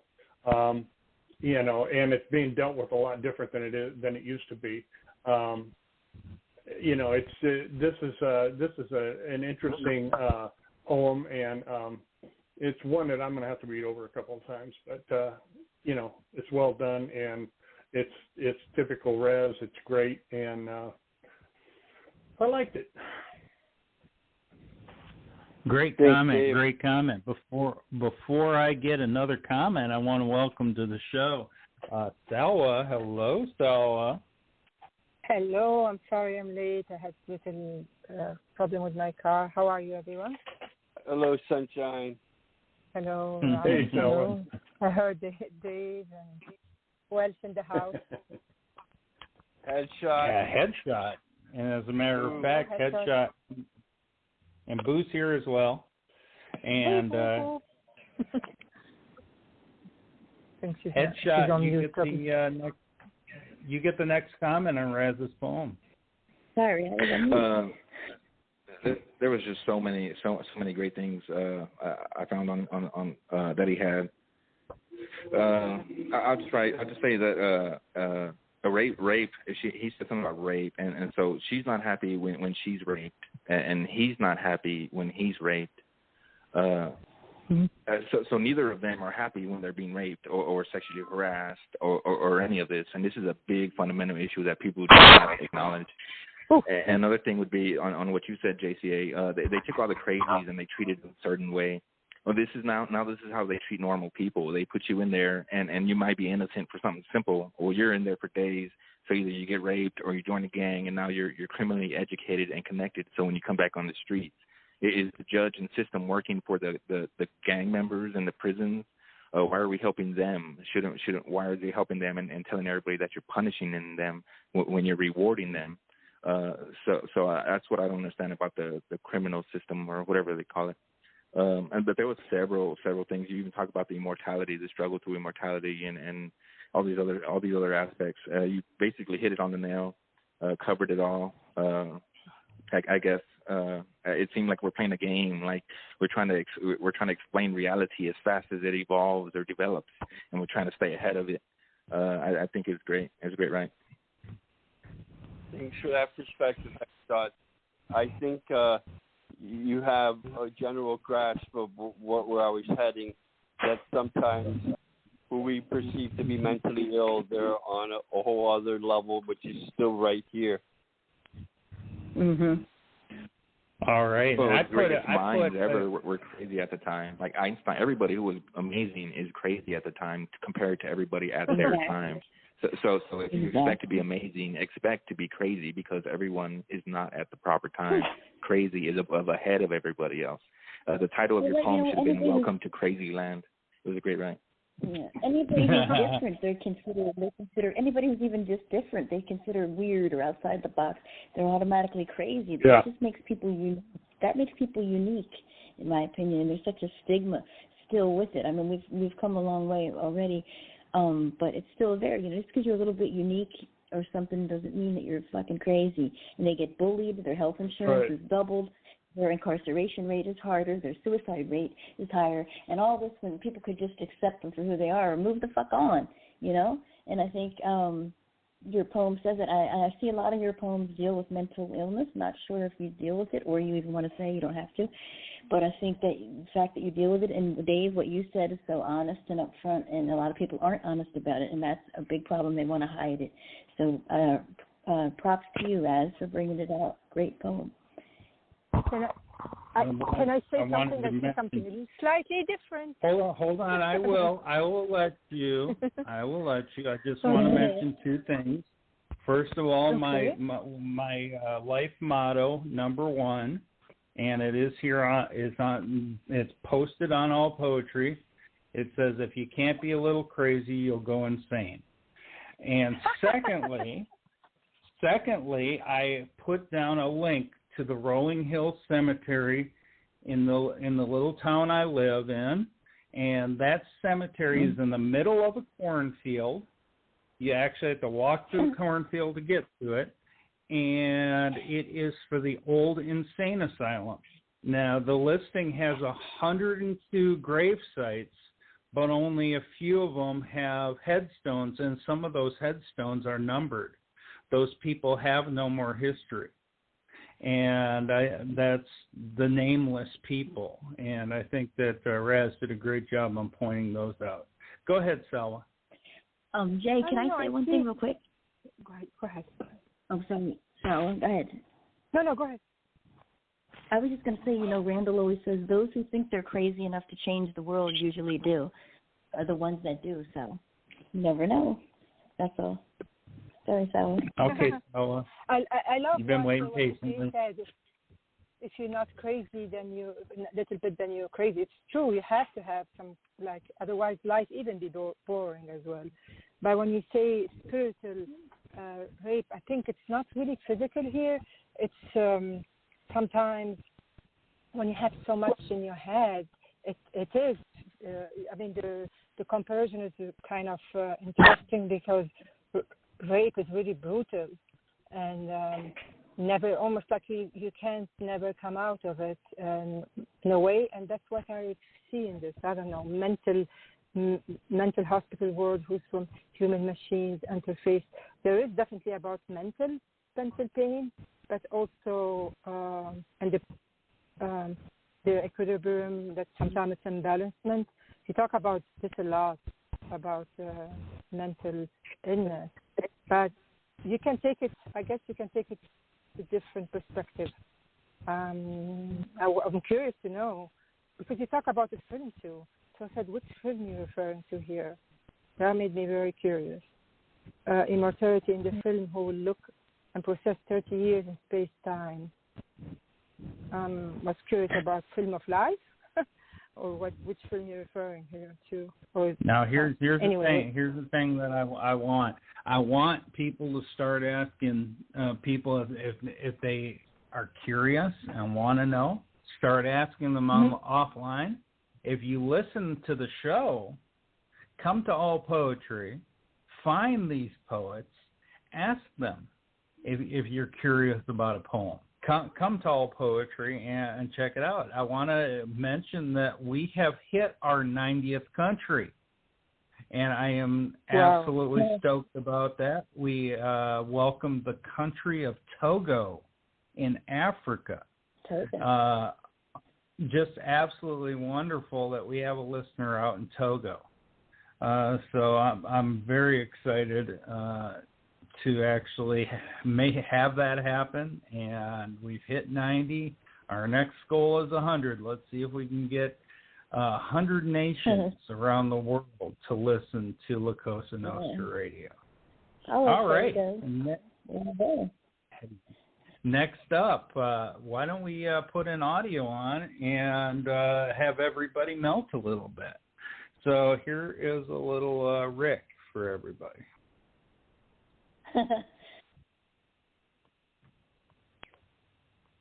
Night Clouds, written and read by Rick Howe. Angels are interred there, silver-trimmed under dew-dressed stone, their graves layered deep dug, inlaid with midnight lilies. There's an aftertaste of Merlot to the thought, a sky full of cemeteries, and God, a silent, cowled visitor to each. Oh, there is such depth in here. I love his metaphors that he talks about. Angels are interred there, silver-trimmed under dew-dressed granite. It's like, it's the moonbeams that try to break through the clouds at night. They're like the angels, and the clouds themselves are like the headstones that he talks about at the end, a sky full of cemeteries. I really, really love this, but he is enjoying this because it sounds like he's looking up after having a nice glass of Merlot. So I really enjoyed this piece in its metaphor and in its language. Absolutely wonderful. Salwa, I'm going to let you make the first comment on this.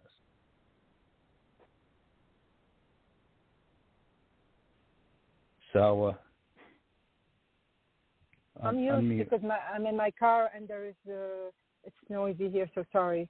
Yes, I see what you said, really, absolutely. But I also see some darkness of talking about like death in a way. Sky full of cemeteries and God, the silence, our visitor to each. There's maybe about also people that dying, and like in real life, it's kind of dark. I don't know what's what I see here, but I see how he described the sky. I think there is more maybe depth in it than real symmetry of people who are dying in life. Maybe. I don't know. Wonderful comment. Yeah. Dave, what do you think? Well, I have to agree with Sella on this one. I don't know. It is dark. It's really dark. It has a kind of a pretty shade to it, though. You know, a sky full of cemeteries. I thought that was interesting. Angels are interred here. Wow. You know, it kind of takes your understanding of what an angel is to a different level, or makes them mortal, I guess. I don't know, but it's an interesting write. I don't really know what to think of it. Rick is a really good poet, and he's a good writer and stuff.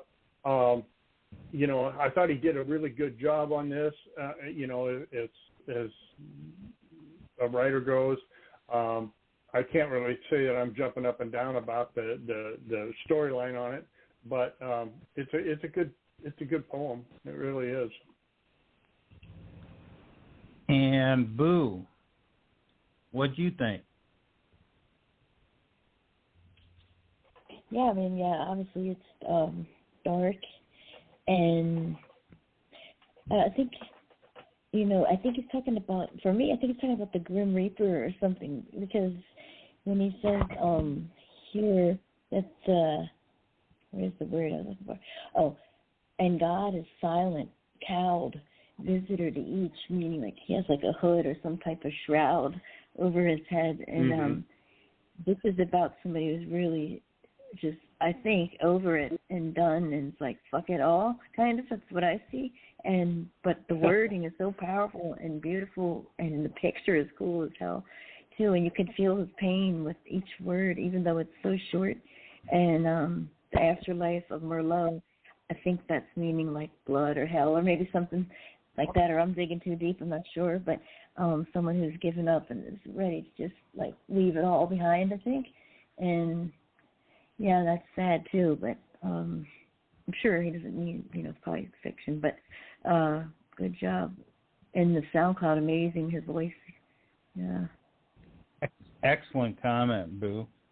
And talking about SoundClouds, let's continue on with our UK SoundClouds and play a little bit of Phil the Poet. Here's Phil.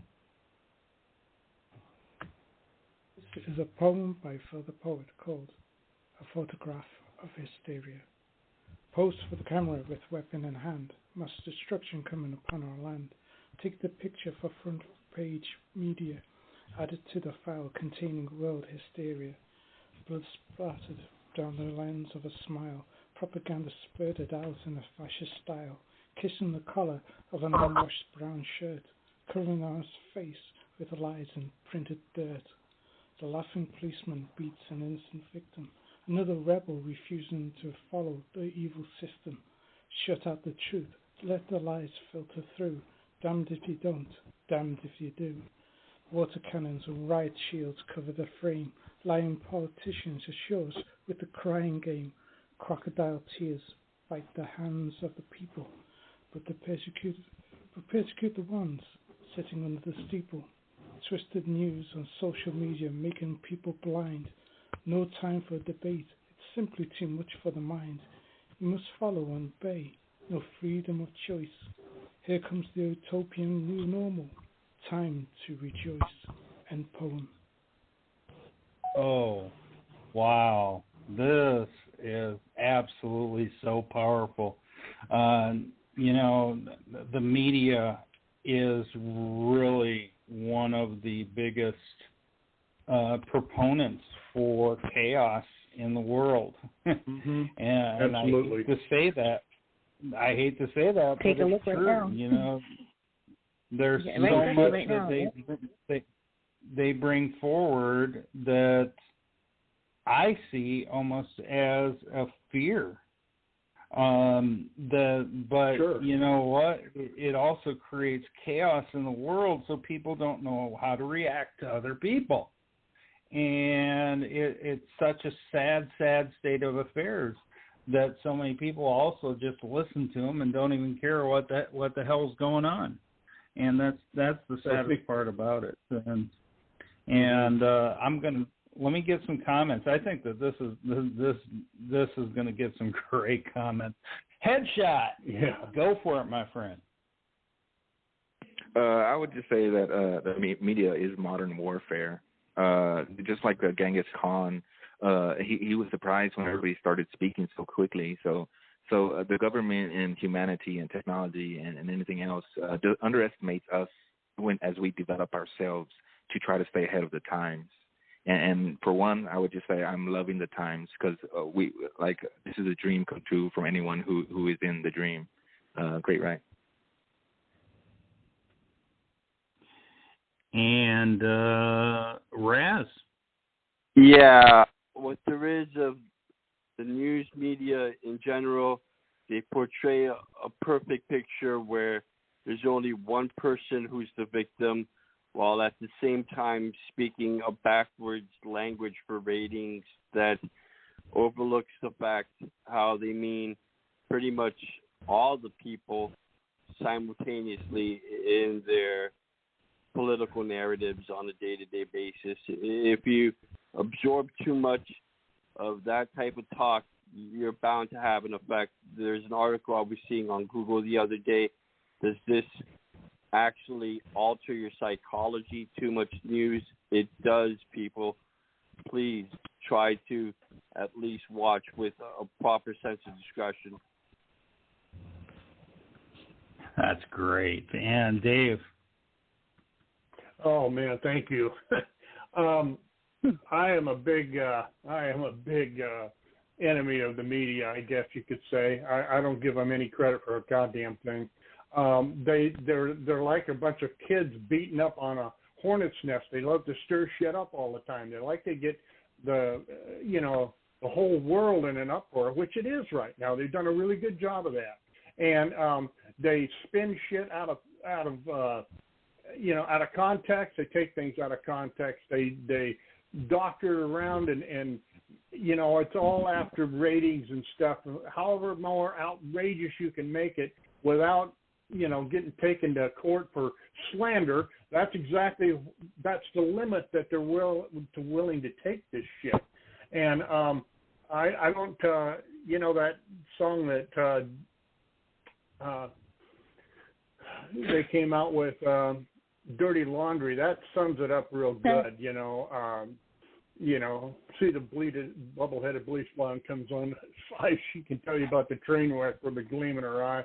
No shit, and here in Oregon, it snows maybe an inch or two, and they close the schools, and the reason for that is the goddamn news media will get on the air and they'll start talking about a snowstorm and a blizzard and shit. Yes. And anybody that's lived in Oregon any time in their life knows that that's horse shit, but still they love to do it. And, a lot of these people that in the news media, they don't even live in Oregon. They used to, and have lived in Oregon. And so they come up there and they start talking all this bullshit, and they're talking out the side of their ear and stuff, and they really don't understand anything about Oregon or the West Coast for that matter. And, and I thought, I better get off my soapbox here. But anyway, Phil did a really good job about talking about this. The riots in Portland were legendary. I mean, those people went down there and they pulled over these old, really nice statues in these parks. They turned it into a shithole down there. And the goddamn mayor didn't do jack shit about it, and neither did the governor. They just let them run loose down there. Yeah, it's just like a playpen for idiots, Anyhow, that's it. Kind of sums that up right here in a poem. So anyway. I'll get another song. I'll get another song in there. American Idiot by Green Day. Oh, yes. I know. Yeah, the lyrics. Here are the lyrics. And this was written back in 2004, folks. And here's the lyrics. Don't want to be an American idiot. Don't want a nation under the new media. Hey, can you hear the sound of hysteria? The sublime mindfuck America. You know, this is, I mean, how prophetic is that right there? You know, how prophetic. Welcome to a new kind of tension all across the alien nation where everything isn't meant to be okay. Television dreams of tomorrow. We're not the ones who are meant to follow. For that's enough to argue. You know, I'm like, this right here was a prophetic song that saw the modern day, which is very sad. And I think that everybody has summed it up quite well. Boo, what do you think? Well, I agree with all of that. Look what they're doing right now with the COVID. They have us scared, people scared to death. They have, you know, false information, false statistics and everything, and that's the whole scare tactics. I also read that of all the media in the whole country, only six companies own all of the media in the whole world. Now that's crazy right there. And that's what their job is to confuse you. And so much of that, they have a choice what they want to put on the news. They could put some happy stuff, some uplifting stuff, but they don't because that doesn't get any ratings. So I think Phil's right on the money here. And, you know, do your homework, read the newspaper, watch the news, make up your own mind, your own opinion before you believe their bullshit. Yeah. Because that's all what it's about. Yeah, good job, Phil. Think for yourself. Yeah. Wonderful comment. Too easy to believe. Stop being naive. Yeah. Selwa, I don't know if you want to say anything, but we're going to put your poem up next. Yes, I would love to. Yes, of course she does. Very poignant poem. This is, I have to say that people unfortunately love this kind of news. They really are feeding what people want to hear, sadly. That's the reality. And it's changed from how it used to be all the time, and now it's not the news are not correct. The news are correct, but the addition and the twist is the scary part. And people don't read for themselves, unfortunately. They just follow blindly. He said it very beautifully. It's true. You just follow blindly, then you get trapped in this. And if you say differently, people look at you like there's something wrong with you. You're crazy. So sometimes I don't even say my opinion because people will look at me like, what's wrong with her? So, yes. It's unfortunately become this. Even the newscasters, none of them you can trust either. I mean, before, Peter Jennings or Walter Cronkite, something like that would come on and you would trust what they said. Now, we don't have anybody like that, not really. And people, and actually, when they speak, they be fired. A couple of them, they had the guts to really say the truth, and they got fired. So sadly, it's controlled. It's really sad. I heard. Here only, it's a global. Listen to this. I think this is the best way to put it. I heard, this is several years ago, but I heard a interview with someone who is a new newscaster, right? And they asked her, so why did you get into journalism? And she didn't say to report current events, to report the news. She said to change the world. It's like they know that they're going to influence the world, that their opinions and the way that they present stuff is not factual, but it's their view of how things are going. And that's the thing that modern media has become. Modern media hasn't become a catalyst to report the news. It's become a catalyst on how to interpret situations. And that's what we have to understand as we watch the news, as we look at those things. So I want to say to everyone that excellent conversation. And we are going to move on right now to Salwa's piece. Salwa, I have your SoundCloud ready to go. I can read it if you want it. Either way, it's fine. Okay, thank you. But let's go ahead and listen to the SoundCloud. They tried to make us say a certain thing. They also changed the laws. It's the same people. They tried to make us say or not say. You can't say gay or anything offensive, and you have to call them a certain gender. They're making us acknowledge these people, these different people, and they're making it lawful. So they're using media and the law to overcome, which isn't working. That's right. You're right. 100%. All right. Excellent. So what we're going to do is I'm putting Stella's piece on, and we're going to play her SoundCloud. I love poems, cloud of emotions, dénué d'émotions, huge cloud of emotions, troubled thoughts. With passing days will they pass? The silent presence is felt, the heaviness painfully agitates those of the heart.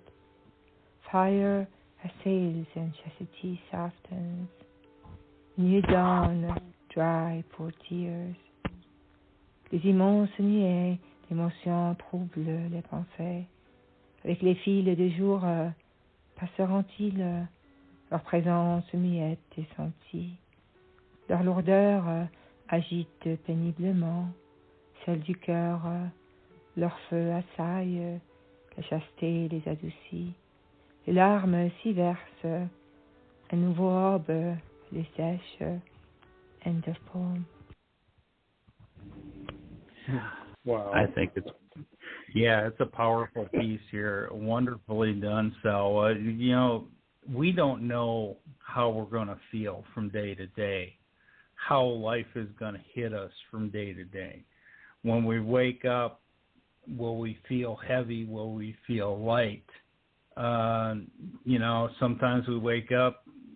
I can say from personal experience, I've woke up screaming before. I don't know what I'm screaming about, but I'm in sweat. I'm sweating and I'm screaming, and it affects my.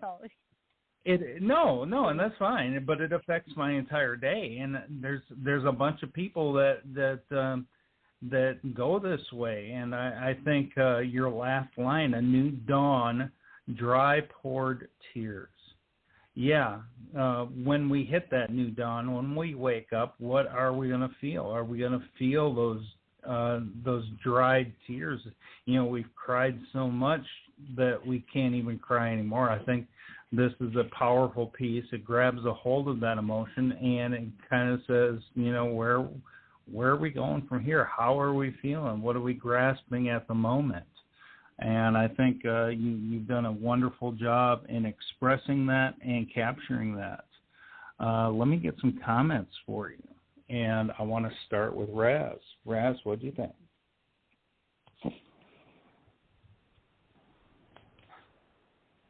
There are these states of depression which qualifies as clinical, or the other kind where you have chronic depression, and the crying becomes as overwhelming or frequent enough to just be as dry as this poet is suggesting. And there is a certain sadness there.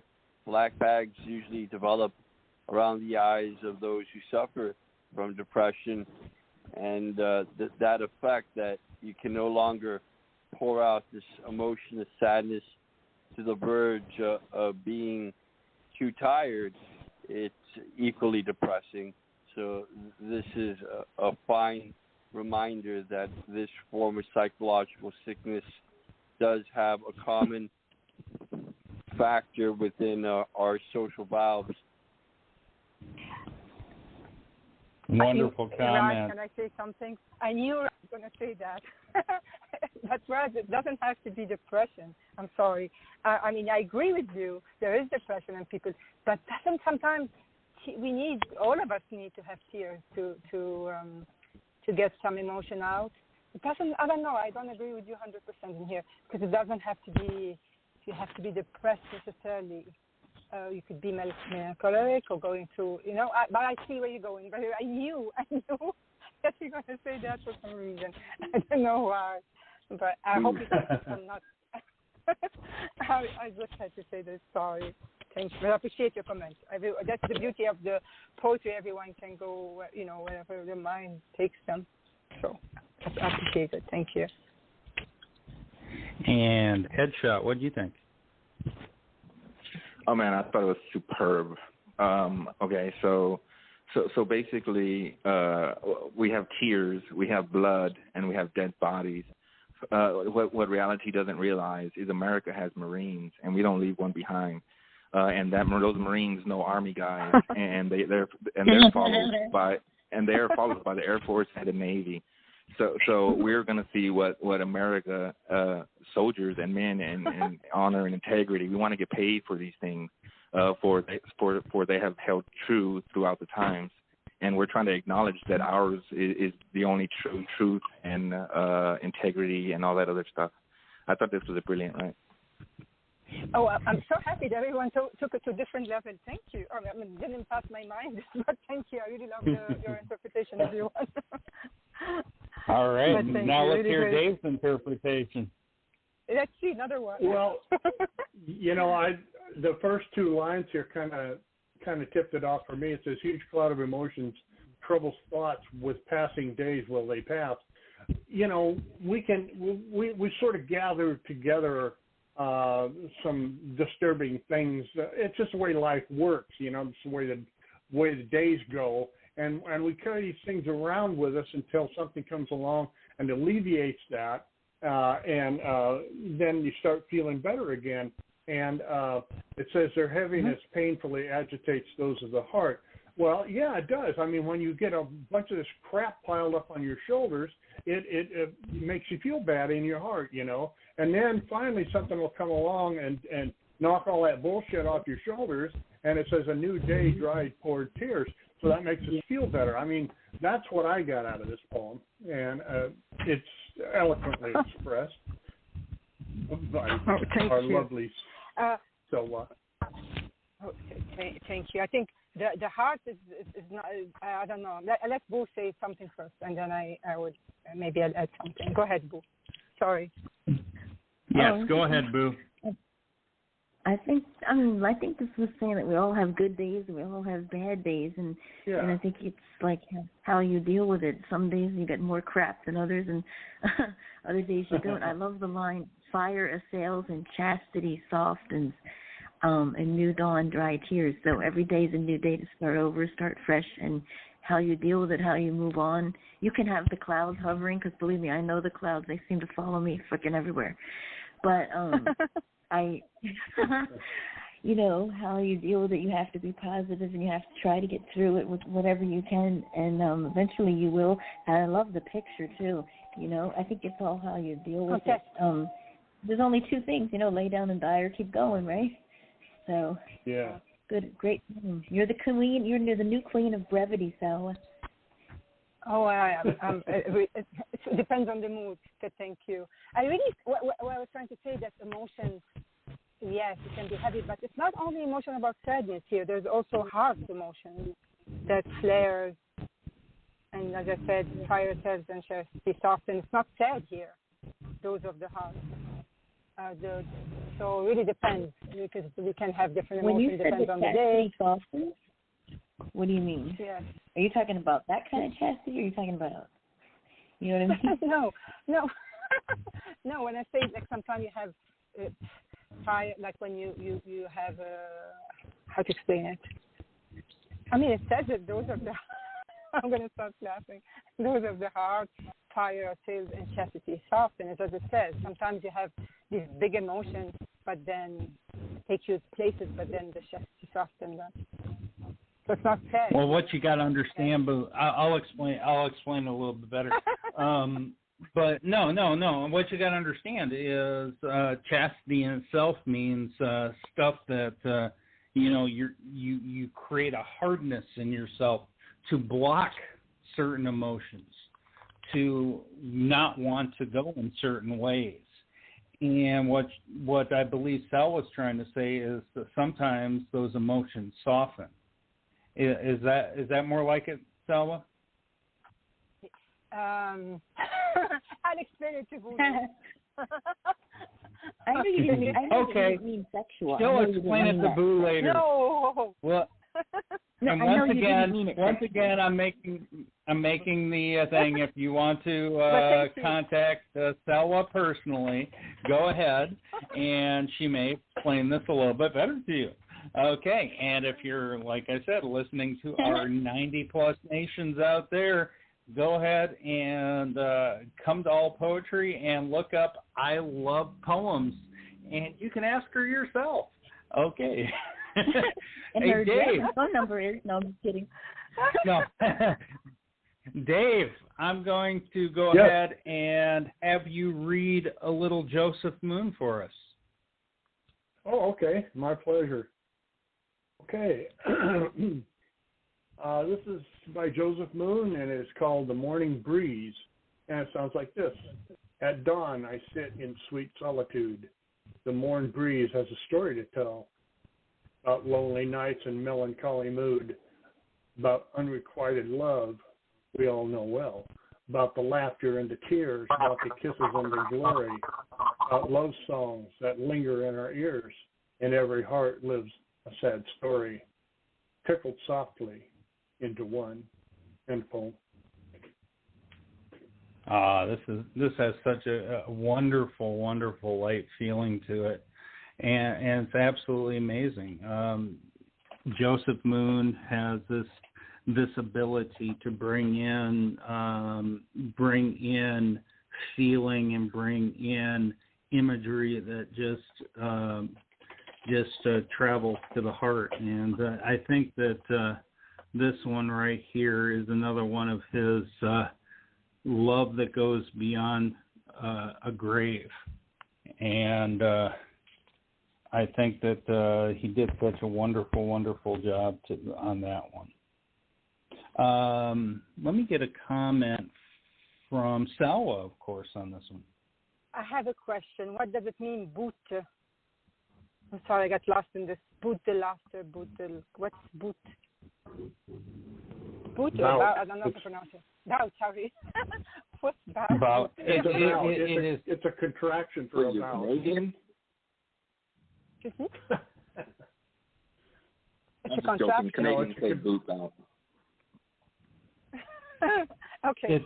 I'm lost. The word about. What did you say? It's the word about without the A. Oh, yeah. I get it now. It's a contraction. That's why I couldn't understand. More or less. Oh, I didn't know that. Now I get it. I was confused here. Okay. Sorry.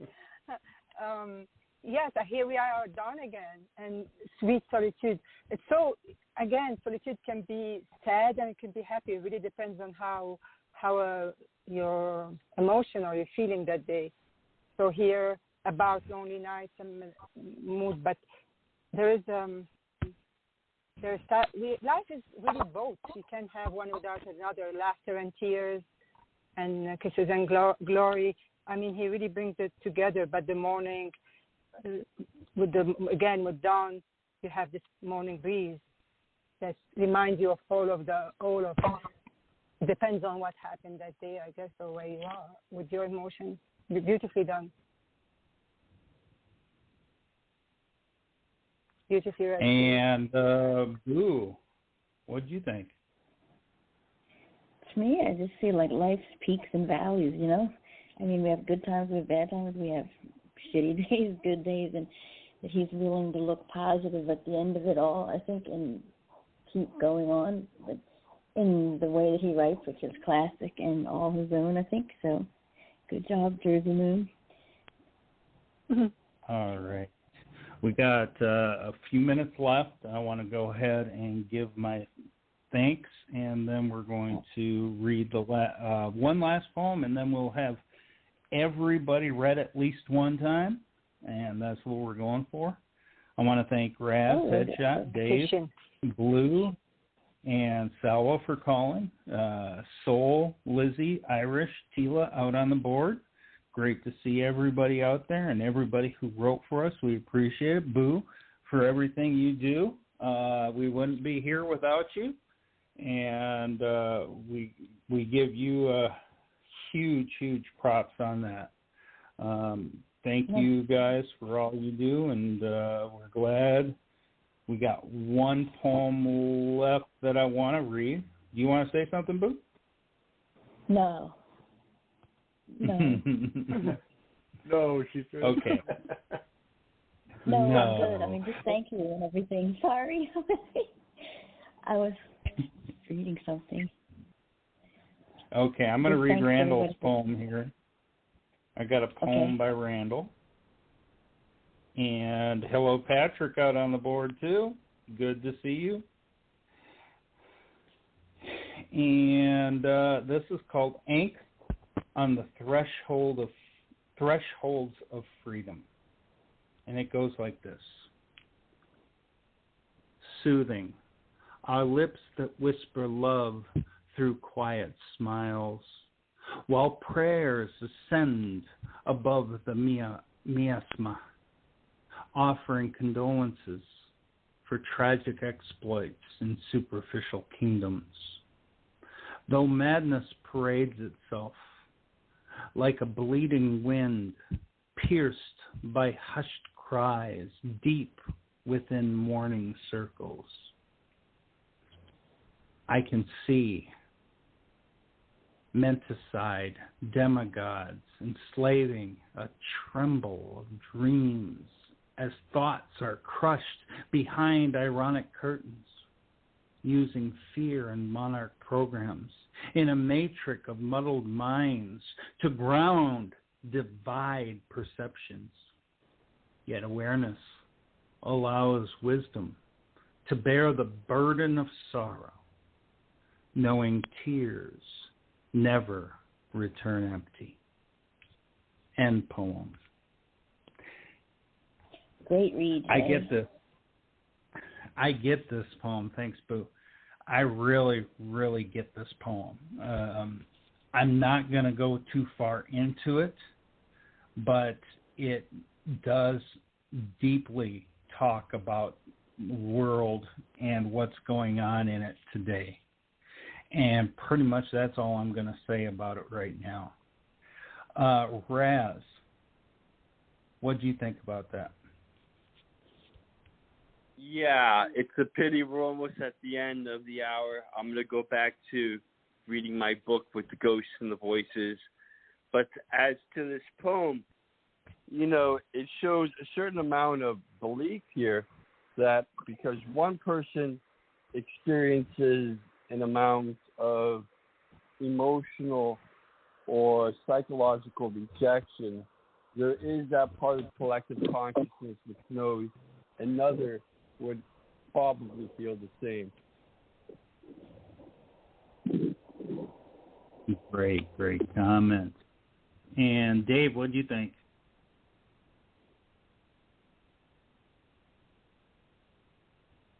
I had to take myself off mute. I really like this. I had to agree with what Raz said about it.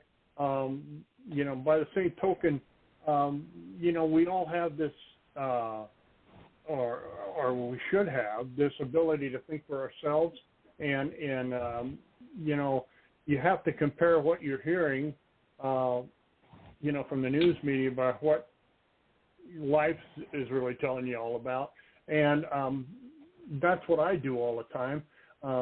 You know, I try to size it up, and if it sounds like bullshit, it probably is, you know, and you know, you have to be able to assess that. Some people don't have that assessment gene built into them. They'll believe any kind of, you know, horse shit tale, you know, and that the media loves to shoot out at people like that. They you know, they view it for that, for those people. And unfortunately, there's a whole cross-section of America and, well, and the rest of the world, too, that, you know, they want people to do the thinking for them, and so they lead them around by the nose and bullshit. But I can see menticide demigods enslaving a tremble of dreams, and thoughts are crushed behind ironic curtains, that kind of sums up what I said about it, I think.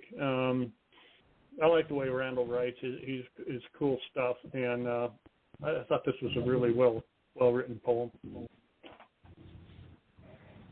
And Headshot.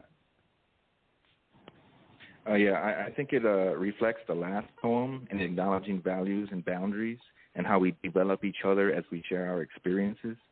And the last quote got me, yet awareness allows wisdom. So what you see it gives you wisdom above what you hear, to bear the burden of sorrow, to deal with how things are nowadays, knowing tears never return empty. Knowing that if we don't step forward and do it ourselves, it won't get done, and knowing that we are the people doing that is how we know that tears never return empty, because you have Marines that go back to the fallen, because you have people sacrificing themselves and putting themselves above others. That was a great piece. And Sawa. I don't know. I see something else. I see here something more personal. From the beginning, he says, soothing our lips that whisper love through quiet smiles. And then he talk about, I can see a slave or trembles of dreams. It's like almost a dream that's being crushed. Thoughts are crushed behind ironic curtains. And then using fear, yet awareness allows wisdom to bear the burden of sorrow, knowing tears never return empty. Wow, this is so powerful. I think it's really about a personal experience. That's what I see here. And Boo. Yeah, me too. I see the same thing. I see sort of like letting go of something that you thought was going to happen or you had hoped happened, and now you see that finally that it isn't, that it's the truth that you denied or didn't want to know maybe before. But I love through quiet smiles. That's just so, I think that's so cool. And superficial kingdoms, the superficial, like Dave said, bullshit that we believe in or want to hold on to. I mean, I love Randall's writing. I love Randall as a person. He's deep and thoughtful and always thinking. And he could talk for days if you wanted to, but that's another whole thing. And he believes what he believes, and he believes that's why he's here. And I think to even say something like that is ballsy and amazing. And so how aware you are of yourself that it's going to come around and you're going to have to pay your dues eventually. And I see that too, and I see a loss of love. I agree. Salwa, great job, Randall. I already nominated this one before a week ago. Salsa. Who put the salsa? Tina, that's funny. Mm-hmm. Yeah, I love it. I really think. Hello, salsa. All right. I love Randall, so I don't know if that exists, but. So we're calling it a show on that. Thank you, everybody. We got about a minute and a half left before we cut out. And what I'm going to do is play a little bit of Boo doing. Thank you, everybody. Your baby daddy, Boo. Your baby daddy. My baby daddy. Oh. Yes, my baby's daddy. He just doesn't know yet. A little Bruno Mars. Here we go. My boyfriend, he just doesn't know yet. Thank you, everybody.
All right. This has been Our House, and this is JCA signing off.